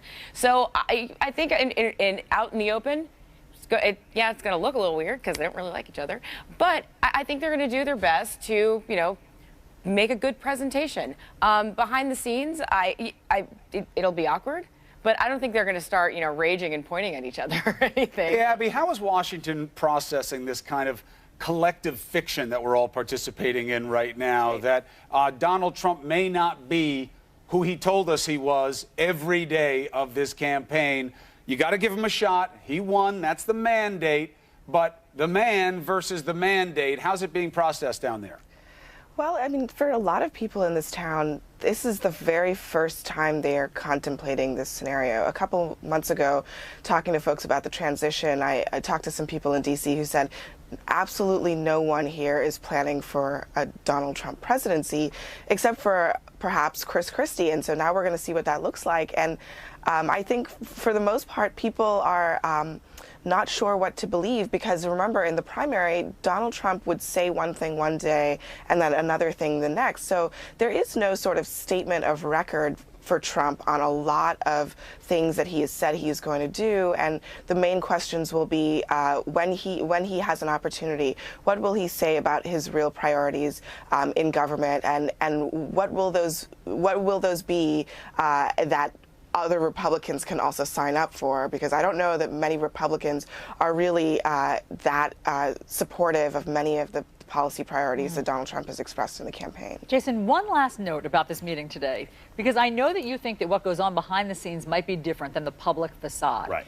From what you know about President Obama, do you think that he will take this opportunity for one moment to sort of express his displeasure and what he lived through with all the birtherism stuff that came out of Donald Trump? I think President Obama is perfectly capable of finger wagging.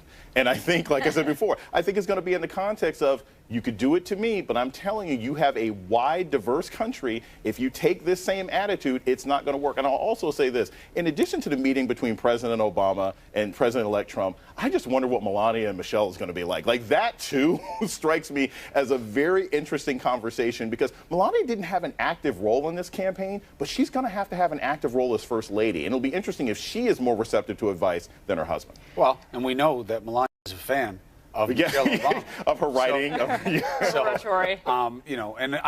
that was one of the problems with that campaign, that they just didn't handle well. That wasn't about Melania wanting a copy of speech. That was about them setting her up to fail. So how is he going to populate this government? This is one of our favorite parlor games. And now a couple of interesting things that come up. Kellyanne Conway, obviously the woman in charge there, she speaks as a political operative. You probably don't see her going on the governmental side, but other than her, haven't heard any women's names. And you got a piece in the Daily Beast today about a layer of immediate resistance to staffing that they have to deal with. What is it? It's national security and the intelligence community. Kim Dozier and Shane Harris at the Daily Beast wrote this piece, and they have national security and intelligence officials saying that they're not going to work for Donald Trump. Not only that, during the primary and during the general election, you had a lot of these people that are the foremost experts in their field signing public letters saying that he's unfit, he shouldn't be president, and I'm not going to work for him. So he shouldn't be in office to begin with. So they immediately are going to have trouble staffing up some of the most important agencies when it comes to national security and keeping America safe right at the get-go. And perhaps that means they're going to have less experienced people that are filling those positions, but it's going to be interesting to see how they square that. And they're calling people and they're just saying no, we're not going to work for you. Abby, one note about the protests: there are pockets of protests. These are not nationwide protests. These are places where in Clinton territory. These are in Clinton territory. These are places where also known as big cities, where Hillary Clinton won. And look, everybody wants people to express themselves peacefully, but clearly it's going to take people a while to process what happened on Tuesday. What do you think of what we're seeing in these pockets? Yeah, I think it's letting some of the steam out of the pressure cooker. And I think that it's necessary for people to express themselves and express how they feel about the election. That's actually also part of the democratic process. In addition to going to the ballot box, it's the ability to protest peacefully. So I think all of that is to be expected. I think that the Trump campaign is watching it closely. They're aware that this is a dynamic that is going to exist. And to some extent, if they're smart, and I think we actually saw Donald Trump doing a little bit of this on Tuesday, they recognize that he cannot continue to antagonize the country as president.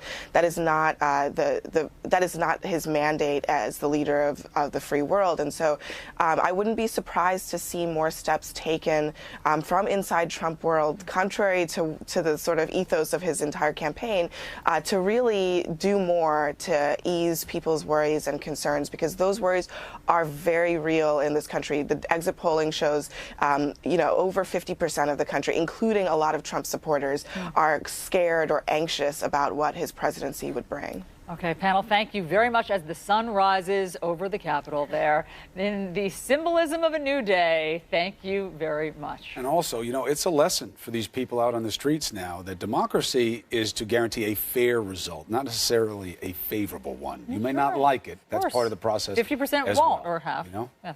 All right, so coming up on New Day, guess who we have? Two of the president-elect's main advisors, Michael Cohen in the 7 o'clock hour and Rudy Giuliani in our 8 o'clock hour. No two better people to ask about what comes next. President-elect Donald Trump promised on the campaign trail to do a lot on day one, let alone in his first 100 days in office. What can he actually get done? How will he govern? We'll look at that next.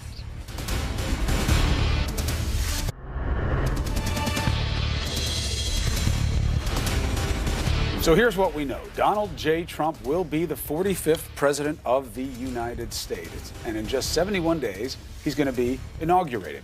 So then what? What are going to be the priorities? Can he get those done? Let's discuss. Jackie Kucinich, Abby Phillip, along with CNN senior political reporter Manu Raju. Jackie, the fundamental question is this mystery of the Jekyll and the Hyde. What will he put forward? Will it be the harsh things, whether it's the wall as a policy or if any of the other manifestations of intolerance, or do you think he starts to try to check the boxes and work on approval rating? You know, it's hard to, so right now he has, the Republicans are saying they have a mandate. So in theory, you try to start with the tough stuff first because you have that momentum. That said, the wall is sort of kind of a non-starter right now in the Congress, and some of his more controversial proposals aren't really going to go anywhere. So it's going to be really interesting to see how he does this. Okay, so Manu, let's talk about the legislative measures that Donald Trump has said that he wants to enact in his first 100 days. Let's put these up. Deliver the biggest tax cut since Ronald Reagan. Tariffs to stop companies from going overseas. Infrastructure investment. End Common Core, promote school choice, repeal and replace Obamacare, child care tax deductions and child care services. We remember that speech that he gave. Build the wall. Create a task force on violent crime, rebuild the military, eliminate the defense sequester. What can he accomplish, Manu?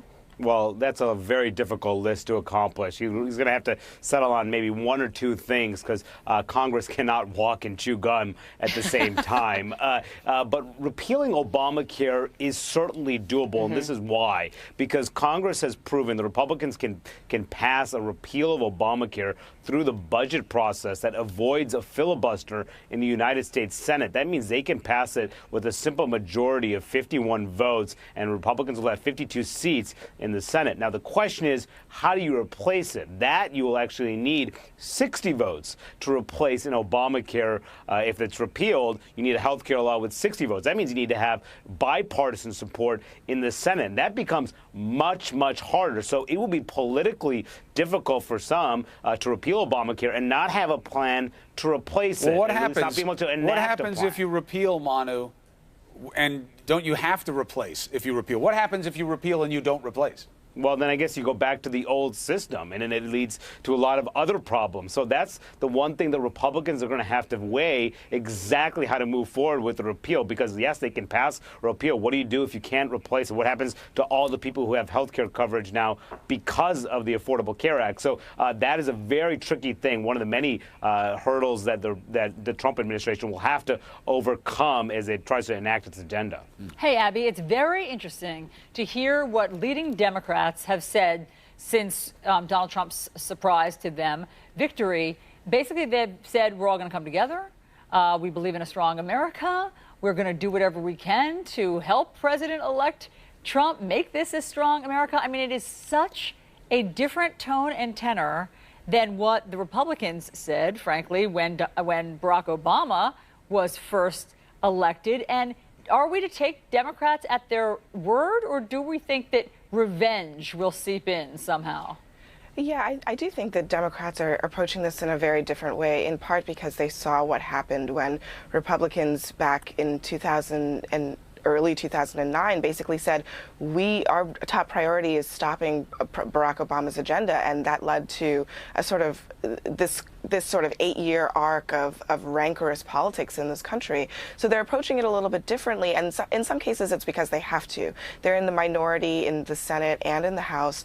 They recognize that they are going to have some defections within their ranks, and so they need to come up with ways to work with Republicans on the issues in which maybe in some cases they both collectively oppose Donald Trump's agenda, like, for example, on the infamous wall that both Republican leaders and Democratic leaders are not going to be eager to work with. And, for Trump, Trump wants to work on infrastructure. That's something that Democrats really want. That was a pillar of Hillary Clinton's campaign promises. So I think we can expect to see some areas where they can find common ground. Jackie, Trump is going to want good approval ratings. That's what he's going to want, and he's going to be focused on that in a hyper fashion early on. Bernie Sanders gave you the way forward. He said, you want to work on the things that will help Americans, I'll do it.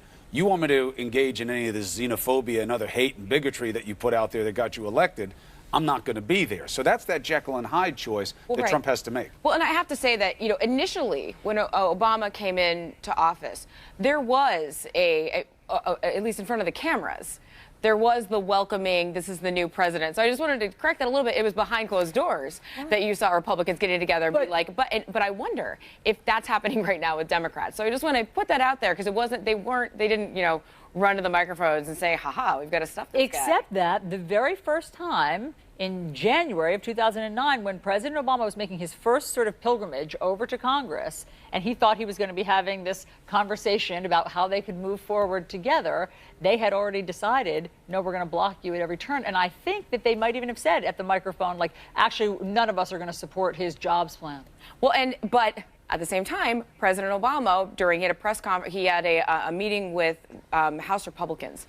And the first thing he did was call out Paul Ryan, which sort of soured their relationship immediately. So I do think there was a little bit of malpractice on both sides at that time. And so we hope that maybe you won't see that this time. Maybe I'm wishful thinking. No, maybe they fingers learned are from crossed. that. I mean, maybe they learned that, that as Abby was saying, there's 8 years of gridlock or whatever, what was seen as obstruction, that's not what America wants. Don't be what you reject.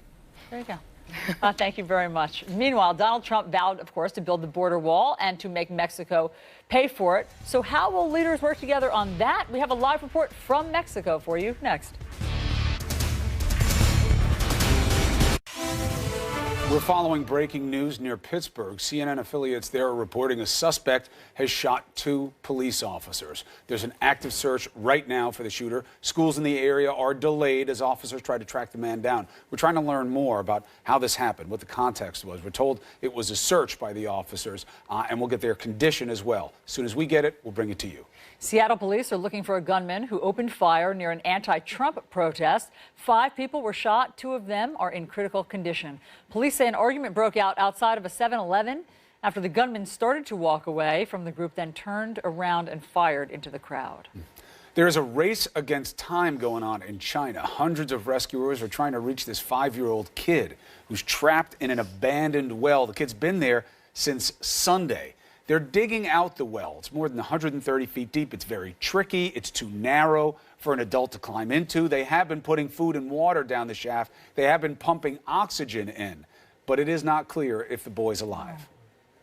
Well, the support of white male voters in places like Ohio were the key to Donald Trump's win. So what drew them to Trump? We hear from them next.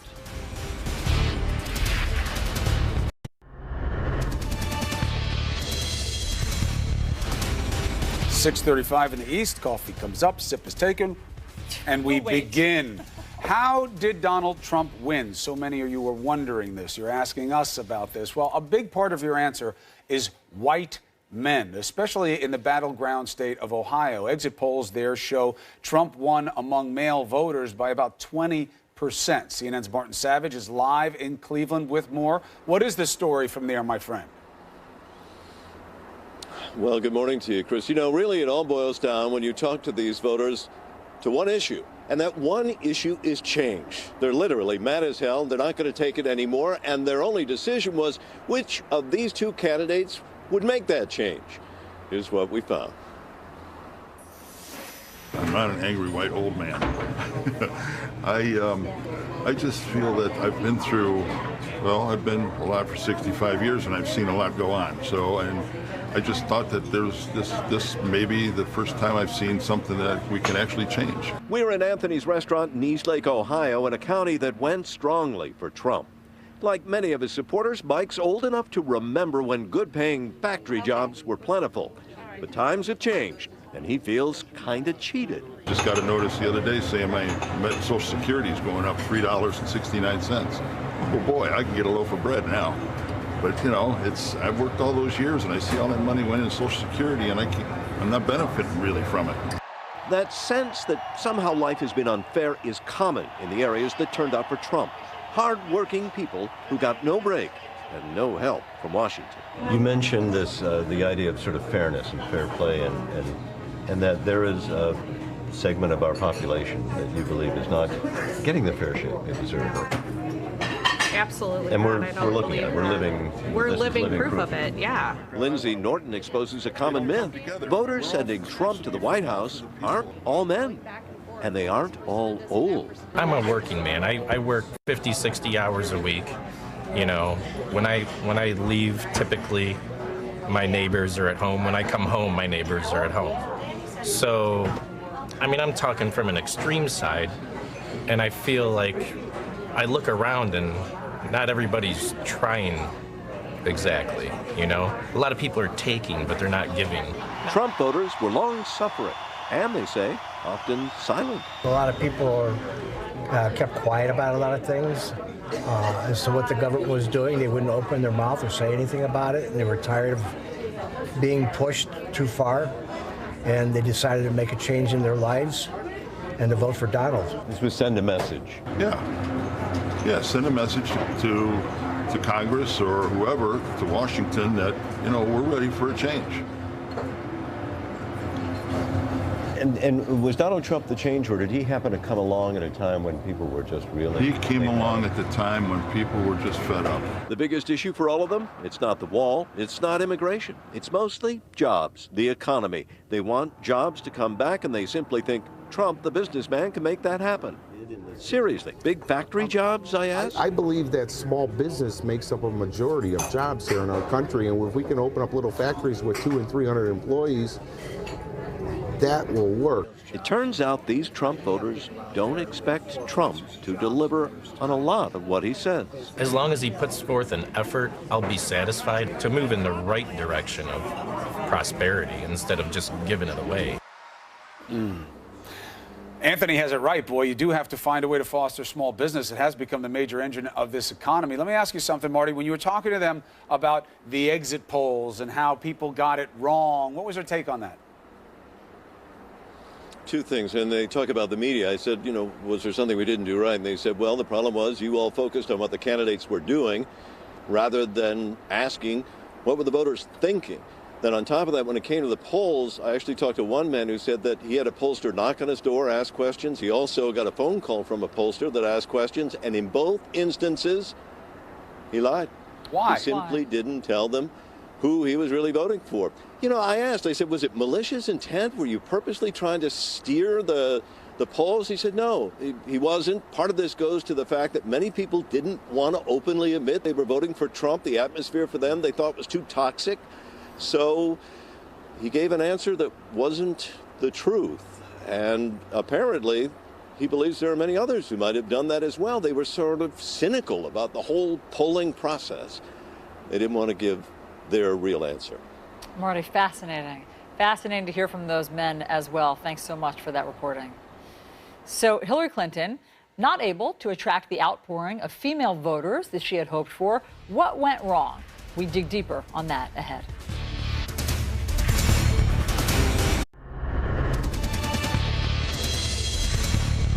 As you might imagine, Mexico is watching very closely what happens now after Donald Trump's unexpected win of the presidency. That country's president calling President-elect Trump and agreeing to meet during the transition to try to find, quote, common ground.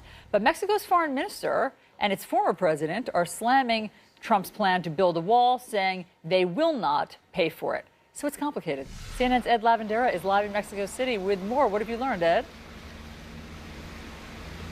Good morning, Allison, from a drizzly Mexico City this morning, where many people still on edge, very much trying to figure out what exactly is going to be the future course in the relationship between the United States and Mexico. Of course, Donald Trump talking about building the wall, tearing up the NAFTA trade agreement, and those sorts of things, which has a lot of people here on edge. In fact, it has been so tumultuous here that banking and finance officials had to come out yesterday morning to reassure the Mexican citizens that the election of Donald Trump would not spell a disaster or bring a hurricane, as one official described it, to the Mexican economy, which many people here are worried about. The value of the Mexican peso in the just immediate after hours when Donald Trump was elected president fluctuated wildly.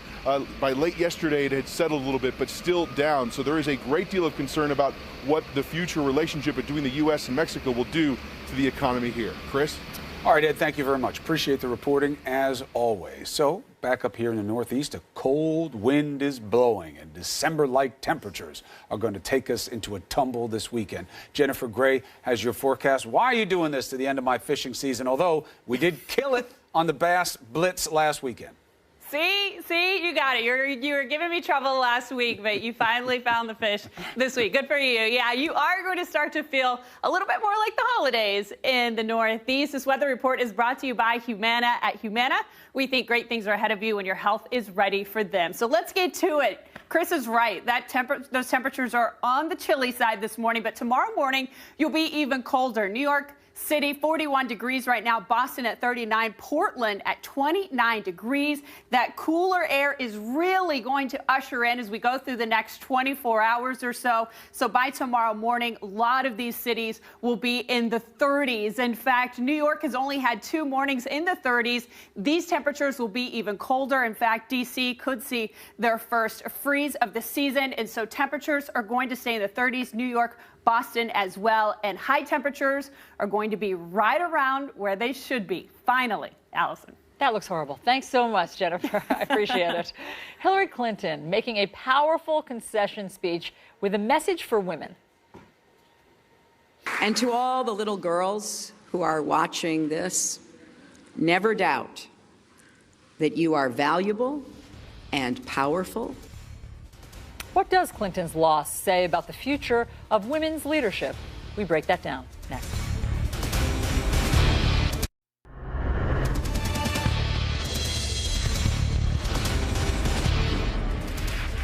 I know how disappointed you feel because I feel it too.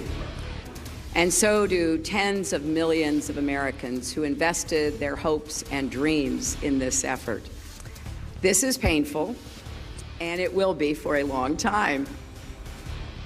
There was Hillary Clinton delivering her emotional concession speech after her stunning loss to President-elect Donald Trump. What does her loss mean for women going forward? Joining us now to discuss this is CNN political analyst and USA Today columnist Kirsten Powers and CNN political commentator and senior writer for The Federalist, Mary Catherine Ham. Ladies, great to see you. Good morning. Good to see you. First of all, can we all agree that every candidate going forward, as we learned from Al Gore, should just give their concession speech at the beginning of their campaign and on the stump every day, because that's when people think that they're sort of at their most, raw and genuine. But putting that aside, Kirsten, why didn't women voters pull Hillary Clinton across the finish line? Well, because I think women voters ended up voting for a lot of the same reasons that men voters voted, right? So you sort of, we saw was more of a class and education difference between voters. And so Hillary Clinton, I think people thought because she was the first woman and because she was running against somebody who had offended women, that would be the driving force. But in the end, it actually what ended up driving people was more, I think, their cultural concerns. And so if you look at white working class women or white women without a college degree, I think that a lot of their concerns are the same concerns as their male counterparts. They didn't vote for Hillary. They didn't vote in the same numbers as white men without college degrees did for Trump. But nonetheless, I think that they have the same concerns. So, Mary Catherine, why wasn't having the first female president the same motivating factor that having the first African American president was? Well, I think because it was counterbalanced with a bunch of baggage is one thing. I think, the Hillary Clinton campaign obviously hoped that she was a symbol for powerful womanhood, and to many people she was. To the other people, she was a symbol of everything that is wrong with this sort of incestuous Washington powerful, super rich structure that they don't feel is benefiting them. And you cannot separate her from that part of her career, and she had trouble communicating to people because I mean, let's be honest, she's been very far removed from a normal American life for quite a long time, and many candidates are. I think Barack Obama was closer when he ran, so he was better able to speak to that, and so I think it's just impossible to separate her from that past and her entire career and become like a sort of a clean symbol of just womanhood, and people recognized that. So go ahead, Kirsten. Oh, I was going to say, I do think, well, first of all, it's hard to compare Hillary with Obama. Obama is, in a class of his own, right? Yeah. Whatever color, white, black, it doesn't really matter. So, as a politician, I think, and he connects with people. But I also think that women are harder on each other, frankly, and so I think that, I think that plays into it, that it's not, and what I was saying sort of cultural issues earlier is that I think a lot of what we're seeing is that you have a lot of people who I think rightly feel that there's sort of this elitist class of people who are looking down on them, and as you know, women within sort of womanhood, there's always this sort of battle between the professional woman and the college-educated professional woman and the working class stay-at-home mom or the stay-at-home mom, and so we see these fights going on all the time between women. So it's not that surprising to me that there would be women who might look at Hillary and say, you know what? That's just not what my life is like. I'm not like you. I have a different life. I have different values. And Donald Trump, in his own way, appeals to those values more.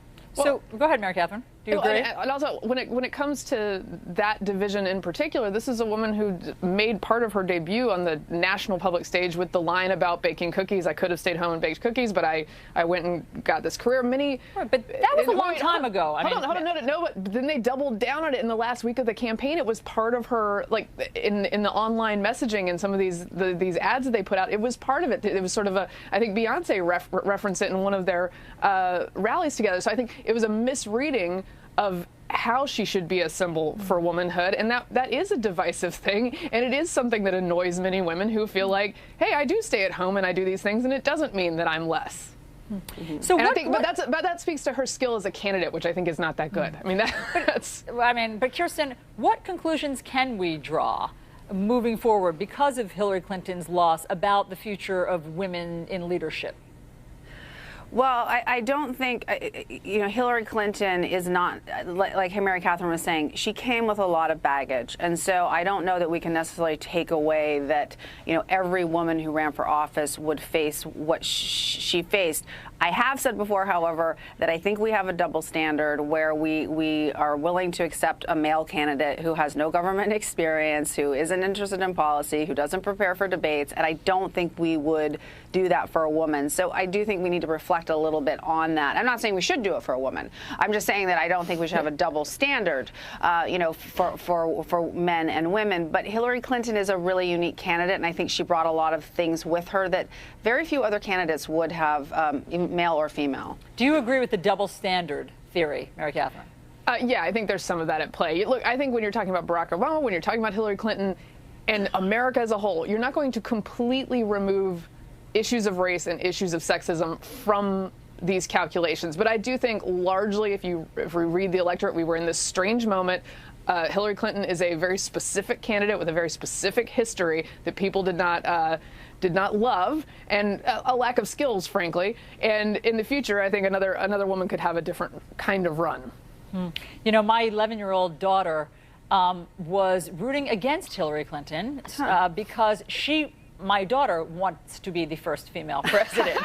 And I mean, there's a message in there, not only about her lack of generosity, but also about that she thinks it's possible. So somehow, maybe even just trying to become president and launching that campaign has taught little girls that it is possible. Well, another thing, Hillary Clinton, I don't think would hate on that at all. She would applaud that ambition. But the other thing is, and I think this speaks to you as well, Allison, is my daughters also, they have someone to look up to, if I can say that. And it doesn't necessarily rise and fall on the victory or defeat of one political candidate, and we shouldn't let it. There you go.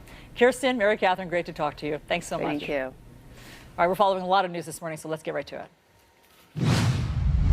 I will be president for all Americans. Not my president! Not my president! This loss hurts, but we owe him an open mind and the chance to lead. Donald Trump heard a voice that no one else heard. Hey! No! Donald Trump has got to go! We are now all rooting for his success in uniting and leading the country. Donald Trump safe! Donald Trump safe! It is time for us to come together as one united people. This is New Day with Chris Cuomo and Allison Camerata. We want to welcome our viewers in the United States and around the world. You are watching New Day. Up first, President-elect Donald Trump will travel to Washington to meet with President Obama to begin the transition of power. The Oval Office meeting at the White House is sure to be awkward, given the bad blood between these two men. Both are calling on people to unite around this contentious election. All right, but we're seeing a very different picture playing out in cities across the country, largely in big cities. Clinton turf protests like what's on your screen right now. This is actually a good example. This is just blocking a highway. We saw worse examples. There was pockets of problems, people chanting, "Not my president." Hopefully temporary blowing off of steam or proof of a larger movement at hand. Let's begin our coverage with CNN's Athena Jones live at the White House. Athena. Good morning, Chris. These are two men who have said some not so nice things about each other, to put it mildly, so it could be an awkward meeting this morning. President Obama has spent months saying that he didn't think that Trump would become president. Well, now he is set to become president, so the focus shifts to this peaceful handover of power. We know the president has talked about how much he appreciated the way that George W. Bush's team handled the transition at that time in 2008 and 2009. It was smooth. It was professional. He's instructed his team to follow that example. And he also talked yesterday in the Rose Garden about the need for the country to come together. Now, everybody is sad when their side loses an election. But the day after, we have to remember that we're actually all on one team. This is an intramural scrimmage. We're not Democrats first. We're not Republicans first. We are Americans first. Americans first. A few echoes from Obama's 2004 speech about red states and blue states. And we know the White House has said that it's too early to say how Trump's election will affect President Obama's top policy priorities. But we also know that Trump ran on a promise to undo much of Obama's legacy. So we expect him to get to work right away on repealing and replacing Obamacare, also reversing some of the president's executive actions on things like immigration and regulations. He also says that he wants to withdraw from things like the Iran nuclear deal, the Trans-Pacific Partnership trade deal, and the Paris Climate Accord. We've also gotten indications from Congress already that TPP, that trade deal, is likely dead. So there's a lot to discuss, and there's a lot that could change under a Trump presidency. After Trump meets with President Obama here today, he and Vice President-elect Pence head over to meet with House Speaker Paul Ryan. Chris? You know, look, in most ways, the campaign is the easy part. You get to say whatever you want. Now you have to do it. Athena, thank you very much. And Donald Trump has only 2 months before he has to fill thousands of jobs and assume the presidency. The inauguration is in 71 days. So how's he going to fill those top cabinet posts? Who are those big names that are being floated? It's a good assignment for CNN's Sunland Sirfati, this favorite parlor game of who's being considered for the cabinet. What do you know? It sure is, Chris. There's so many possibilities, and we know that President-elect Donald Trump has really, with his team, been hunkered down and huddled up behind closed doors, going through all the potential candidates for all these top jobs in a Trump administration. And many of the names just won't surprise you, because many are that are being considered are pulled from his circle during the campaign and now might fill out his cabinet positions and his new inner circle in the White House. On day 2 as president-elect, Donald Trump now looking to turn his promises into policy, beginning with his call for unity. Now it's time for America to bind the wounds of division. Words echoed by President Obama and Hillary Clinton, both pledging a peaceful transition of power. We are now all rooting for his success in uniting and leading the country. We must accept this result and then look to the future. Donald Trump is going to be our president. We owe him an open mind and the chance to lead. Trump now in the throes of building his administration. So we have to get ready to form a government. Potentially rewarding some of his top supporters. RNC Chairman Reince Priebus, one prospective option for Trump's chief of staff. I haven't thought about it. And right now I'm chairman of the party. I'm excited about that job. New Jersey Governor Chris Christie, who has led his transition team, also being eyed for top posts. Former New York City Mayor Rudy Giuliani under consideration for Attorney General or Secretary of Homeland Security, while Newt Gingrich is being floated as the prospective Secretary of State. Other possible cabinet picks: Alabama Senator Jeff Sessions for Defense Secretary, billionaire businessman Carl Icahn for Treasury Secretary, and retired Army General Michael Flynn for National Security Advisor. When Trump takes office in January, he'll have extraordinary power to push through his agenda with Republican majorities in both houses of Congress. He heard those voices that were out there that other people weren't hearing, and he just earned a mandate. And certainly new attention is being looked at what candidate Trump said during the campaign trail about what his first 100 days in office would potentially look like. And he made several broad, sweeping proposals, things like cleaning up Washington, protecting American workers, and restoring the rule of law. But of course, he made very specific promises throughout the campaign as well, things like repealing Obamacare, renegotiating some of these trade deals. And Chris and Allison, perhaps the biggest promise of the Donald Trump campaign is, of course, building that wall along the Mexico border. Absolutely. Sunlen, thanks so much for all of that. So thousands of people taking to the streets, mainly in Hillary Clinton territory, to protest President-elect Donald Trump. They set fires, they blocked traffic in some major cities, and they were chanting, "Not my president." CNN's Deborah Farrick is live outside of Trump Tower in New York with more. What was the scene there, Deb? Well, Allison, we can tell you it was really surprising just how quickly the crowds grew. They started with a couple of hundred people, and then they expanded to thousands, all of them marching in various cities across the country. Here in New York City, they marched up Fifth Avenue against traffic, shutting down traffic for quite some time. And you could tell in the crowd there was a lot of anger, but there was also a lot of fear. People are fearful that advances made over the last couple of years will, in fact, be turned back, and that basic human rights that they value, those in the crowd, that those are being threatened. And in that crowd, along with the fear, there was a deep sense of disbelief.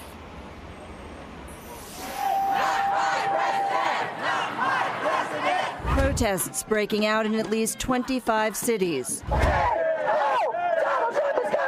Hundreds of demonstrators stopping traffic in Los Angeles on the busy 101 freeway,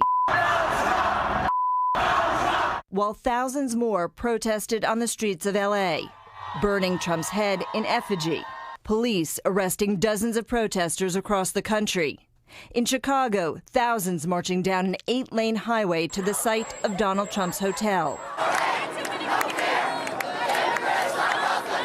The disappointment of some voters turning to anger. Hillary had more votes. More human beings voted for Hillary. This isn't fair. This country needs you to stand up and walk into the Supreme Court and say one vote equals one vote. In New York, at least 5,000 people, including pop star Lady Gaga, protesting outside Trump Tower. You saw this incredibly qualified woman to be president being superseded by a man who has no qualifications at all for the office.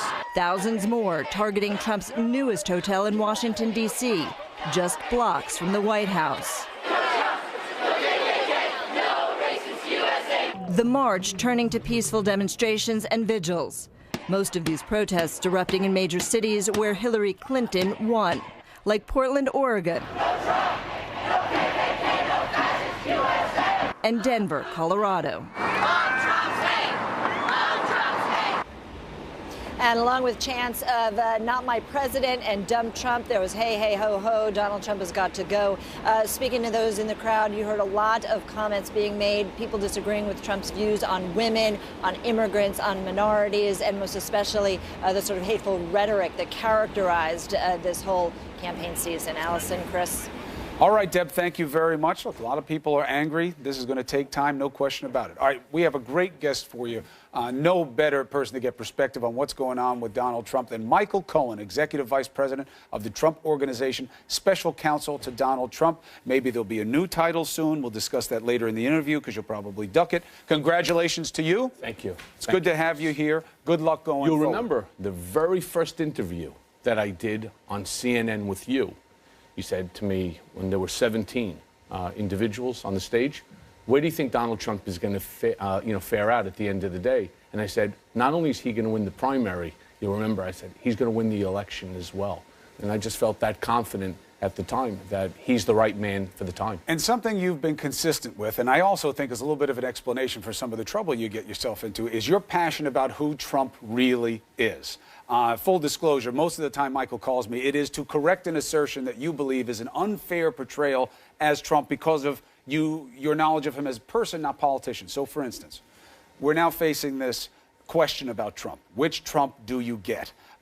Some suggest it's a Jekyll and Hyde. Is he the guy who's going to say, I'll get business back to work, I'm going to be there for you, whatever you need, I'll figure out how to get it, that's what I do? Or someone who seeds division. So when he goes with the president today, how do you think President-elect Trump presents himself to President Obama? Like a president should. And I think he's going to demonstrate class. He's going to be incredibly respectful, as I'm sure President Obama will be. And I actually believe in the future that they will have a better relationship than people believe.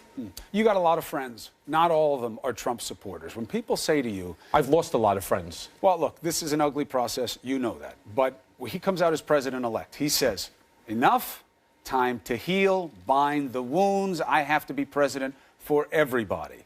That's what you want to hear from a president. The trick here is that Donald Trump is blamed by many for creating those wounds, enhancing that division. So which is it? What's your answer? When you say that he's being blamed for it, I throw the blame, truthfully, on the liberal media. And I believe that they've distorted his words from the moment that he came down the escalator all the way up and through the election. I think that there's an inherent bias towards the Republican candidate, and I think Donald Trump was, unfortunately, the recipient of that bias.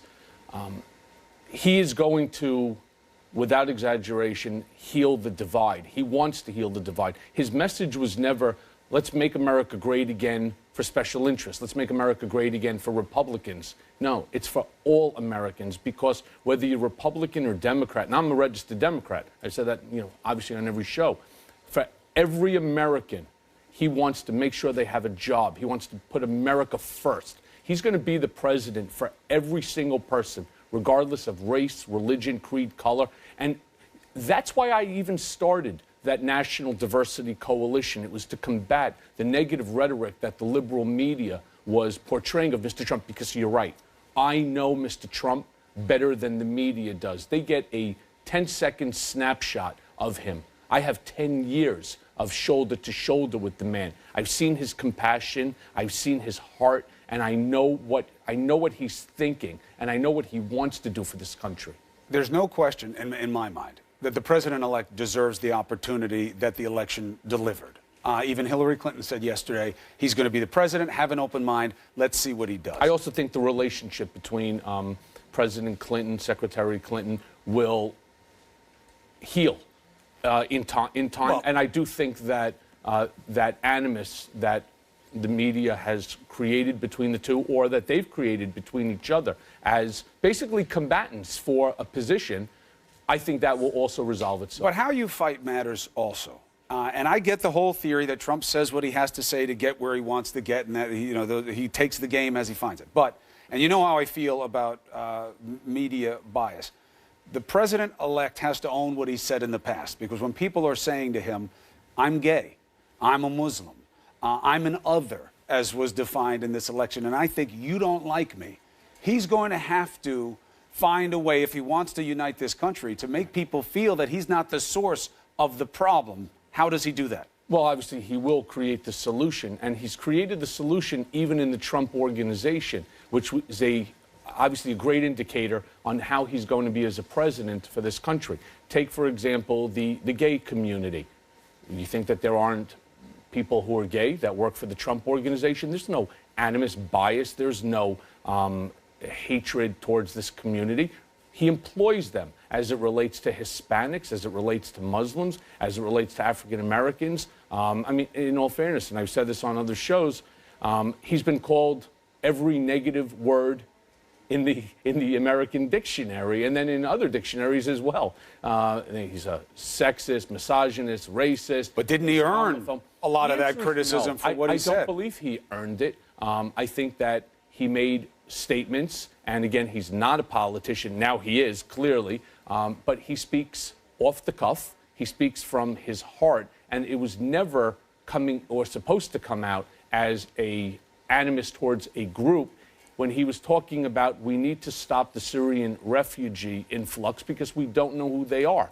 That's not being an Islamophobe. That's not anti-Muslim. He also said we got a problem with Islam. But look, I'm all about the clean slate. And by the way, there is a problem, but it's not Islam, right? It's what it is radical Islamic terrorists. It's true. And it's poverty, and it's lack of education, and it's anger, and it's disaffection. Right. And what happens is he's not scripted. He's not reading off a script. He doesn't have 20 different people figuring out what's the right way to say it for the largest group of people.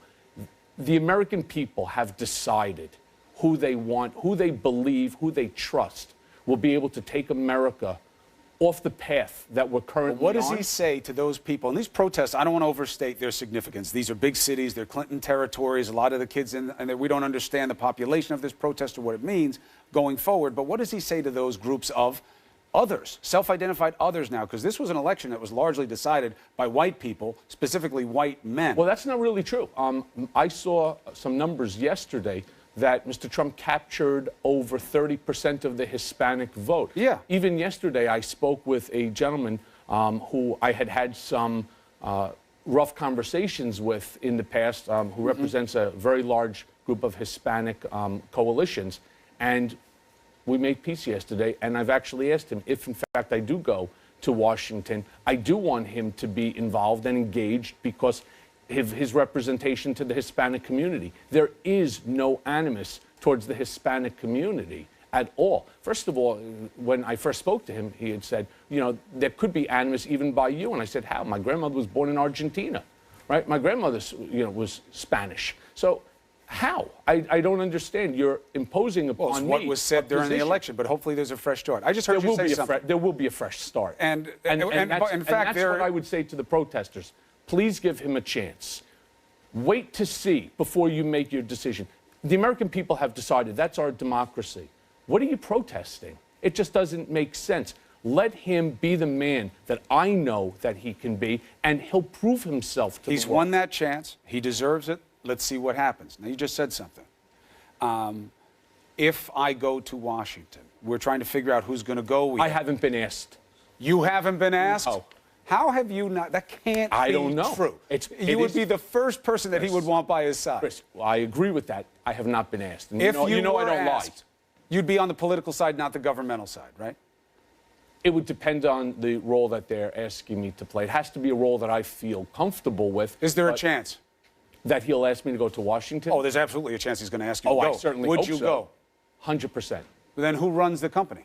The children, Don, Ivanka, Eric. There's a large executive team that's there, that's been with Mr. Trump for, decades. And are you guys working on how to make people satisfied that there's enough of a separation from the president to the company? We're going to do it legally. It's going to be placed into a blind trust. The children, Don, Ivanka, Eric, they're really intelligent. They're really qualified. That's why he really didn't run in 2012, because they were younger by 4 years, and they didn't have, I guess, the experience, maturity that he felt he wanted to leave a $10 billion company to. Now he does. He's very comfortable with them at the helm and the people that will surround them.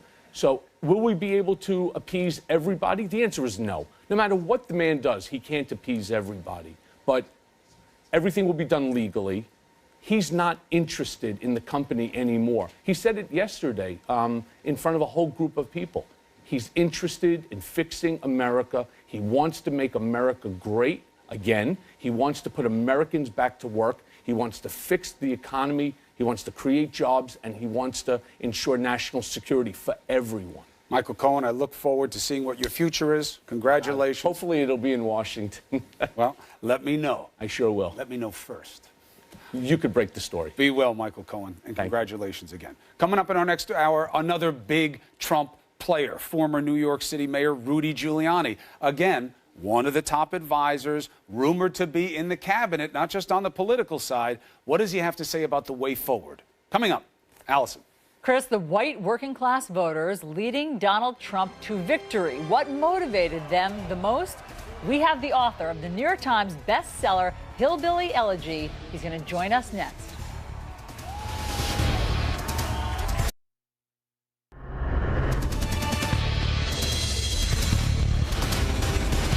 Politicians have proven, folks, they do nothing. For years, they watched on the sidelines as our jobs vanished and our communities were plunged into depression-level unemployment. Many of these areas have still never recovered and never will unless I become president. Donald Trump made that pitch to working-class voters. That was in June at a plant in Pennsylvania. On Tuesday, white working-class voters in that state and throughout the Rust Belt helped propel him to victory. So let's talk more about Donald Trump's America with J.D. Vance. He's the author of the New York Times bestseller, Hillbilly Elegy, a memoir of a family and culture in crisis. J.D., great to see you. Thank you for having me. I'm really enjoying your book, as are millions of people, because you know better than most anybody that Rust Belt working class voter. You grew up among them. They are your family. Yet even you were surprised on Tuesday night by Donald Trump's victory. How do you explain what happened? Well, I explain what happened in a couple of ways. One, I think we underappreciated how durable Trump's support was. So even though Hillary's support was maybe pretty volatile, Trump had this solid base of support. And if you catch it at the right moment, you catch it when Hillary's support is low enough, which is what happened with the slightly depressed turnout, Donald Trump won. Could win and did. I want to talk about the Rust Belt voters that helped propel him because, you know, if you live on the coast or if you live in the cities, you don't quite have your finger on the pulse of them, obviously, the way you do. You write in your book, they're divorcing more, marrying less, experiencing less happiness because their economic opportunities have declined. If they only had better access to jobs, other parts of their lives would improve as well. That's something that you hear them saying there. But what do you think of that premise? Well, I think it's partially true. I mean, I definitely think we have to recognize that these regional economies have been hit especially hard. But it's also true that this is, as I write in the book, a social crisis. This is a crisis of family. It's a crisis of turning to drugs instead of turning to other outlets to vent some of your frustrations. And that's really what's going on. It's not just that the economy is on the downswing. It's that there are some cultural issues, I think, that exist too. And how do you explain those cultural issues? How did they start? What's at the root of those? Well, I believe there's a certain amount of despair at the root of them, right? So if you think about my grandparents who moved from eastern Kentucky to southern Ohio, they had this incredible optimism that so long as they worked hard, they'd achieve their fair share of the American dream and everything would go pretty well. But by the time my generation came around, it was pretty hard to believe that, pretty hard to believe that the next generation would do better than the one Why? before. Because things had fallen apart for them in terms of work? Yeah, I think that's definitely right. Things had fallen apart for them in terms of work. The community had started to struggle. You know, shops closed down. There isn't as much vitality in the community. So it definitely breeds a certain sense of hopelessness. But, you know, people say, why did they like Donald Trump when there was his rhetoric? Sure. You know, when there was all of the denigration of Muslims and immigrants and the sexually predatory language that he used against women, and some Democrats chalk it up to racism. Sure. Is that how you see the Rust Belt voters? That's not how I see it at all. I definitely think that there's an element of racial anxiety to Trump's support, but I think it would be a real mistake to chalk it all up to that, or even most of it up to that. The people that I know who are voting for Trump, a lot of times they don't like the rhetoric that he uses, but they say, look, we don't like his rhetoric, but he's the only guy who's come along in a very long while who's actually talked to some of those issues like we saw in the clip earlier. And what do you think they believe he's going to do for them? Well, it's interesting. I think a lot of folks are actually relatively pessimistic about whether Trump can solve all of their problems. There is this recognition that there isn't necessarily a political solution to a lot of these issues, but at least he recognizes them, he sees them, he shows compassion towards some of their problems.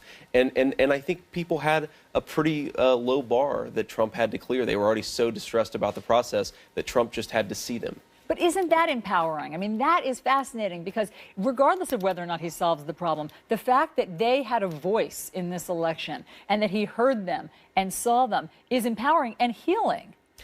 Yeah, that's definitely right, and it's vindicating in this moment, right? Because so many people said that he was out, so many people said he had a chance, and a lot of these folks stuck by their man. They refused to listen to the so-called mainstream media, and look what happened. You know, one thing that I heard Republicans say a lot in the last 8 years and before was the concept of personal responsibility. You know, for people certainly in the inner cities, people on welfare, what about their personal responsibility? Why don't they work harder to take care of their children? But now, with this swath of unemployed or angry Rust Belt former coal miners say, or that group of white workers. You don't hear Republicans saying that as much. Like, you don't hear them say pull themselves up by their bootstraps. You hear them saying they have an actual beef. They're angry. We need to pay attention to them. What do you think that shift is? Well, I think the shift is a mistake because, you know, I'm a conservative guy, and I think that we can recognize that life can be unfair to a certain group of people, but also say we have some role of personal agency in solving our life's problems. It's difficult to strike that balance, to recognize that the regional economy can be hit hard, but on the other hand, that you still have some role in improving your circumstances. So I think the Republican Party hopefully will get back to some of that rhetoric of personal responsibility because it affects the culture and it affects how people interact with their lives and their neighborhoods. But what do you think the answer is for the people that you know so well in the mountains of Kentucky and elsewhere? I mean, what, you know, since there is so much rampant drug abuse and families falling apart, what's the solution? Well, there isn't an easy solution. I don't think that there is a simple government program that's going to make everything go away. I definitely think we should focus on building better pipelines to the middle class, better education policies, and so forth. We would definitely help if we brought some good jobs back to these areas or created new jobs in new sectors, because I think there's a lot more promise in that. But I don't think that this problem is going to go away. In 20 years, I think progress is that things have gotten slowly better, not that things have completely turned around. Well, the book, again, is Hillbilly Elegy. It is just great to get a sense of what's going on in large swaths of the country there that did turn out for Donald Trump. Thanks so much, J.D. Great to meet you. Yeah, thanks for having me. Let's get over to Chris. All right, Donald Trump about to get presidential-level intelligence briefings, but after Trump's intense criticism of the military, including calling the battle for Mosul a disaster, is he going to have to win over that community? A live report next.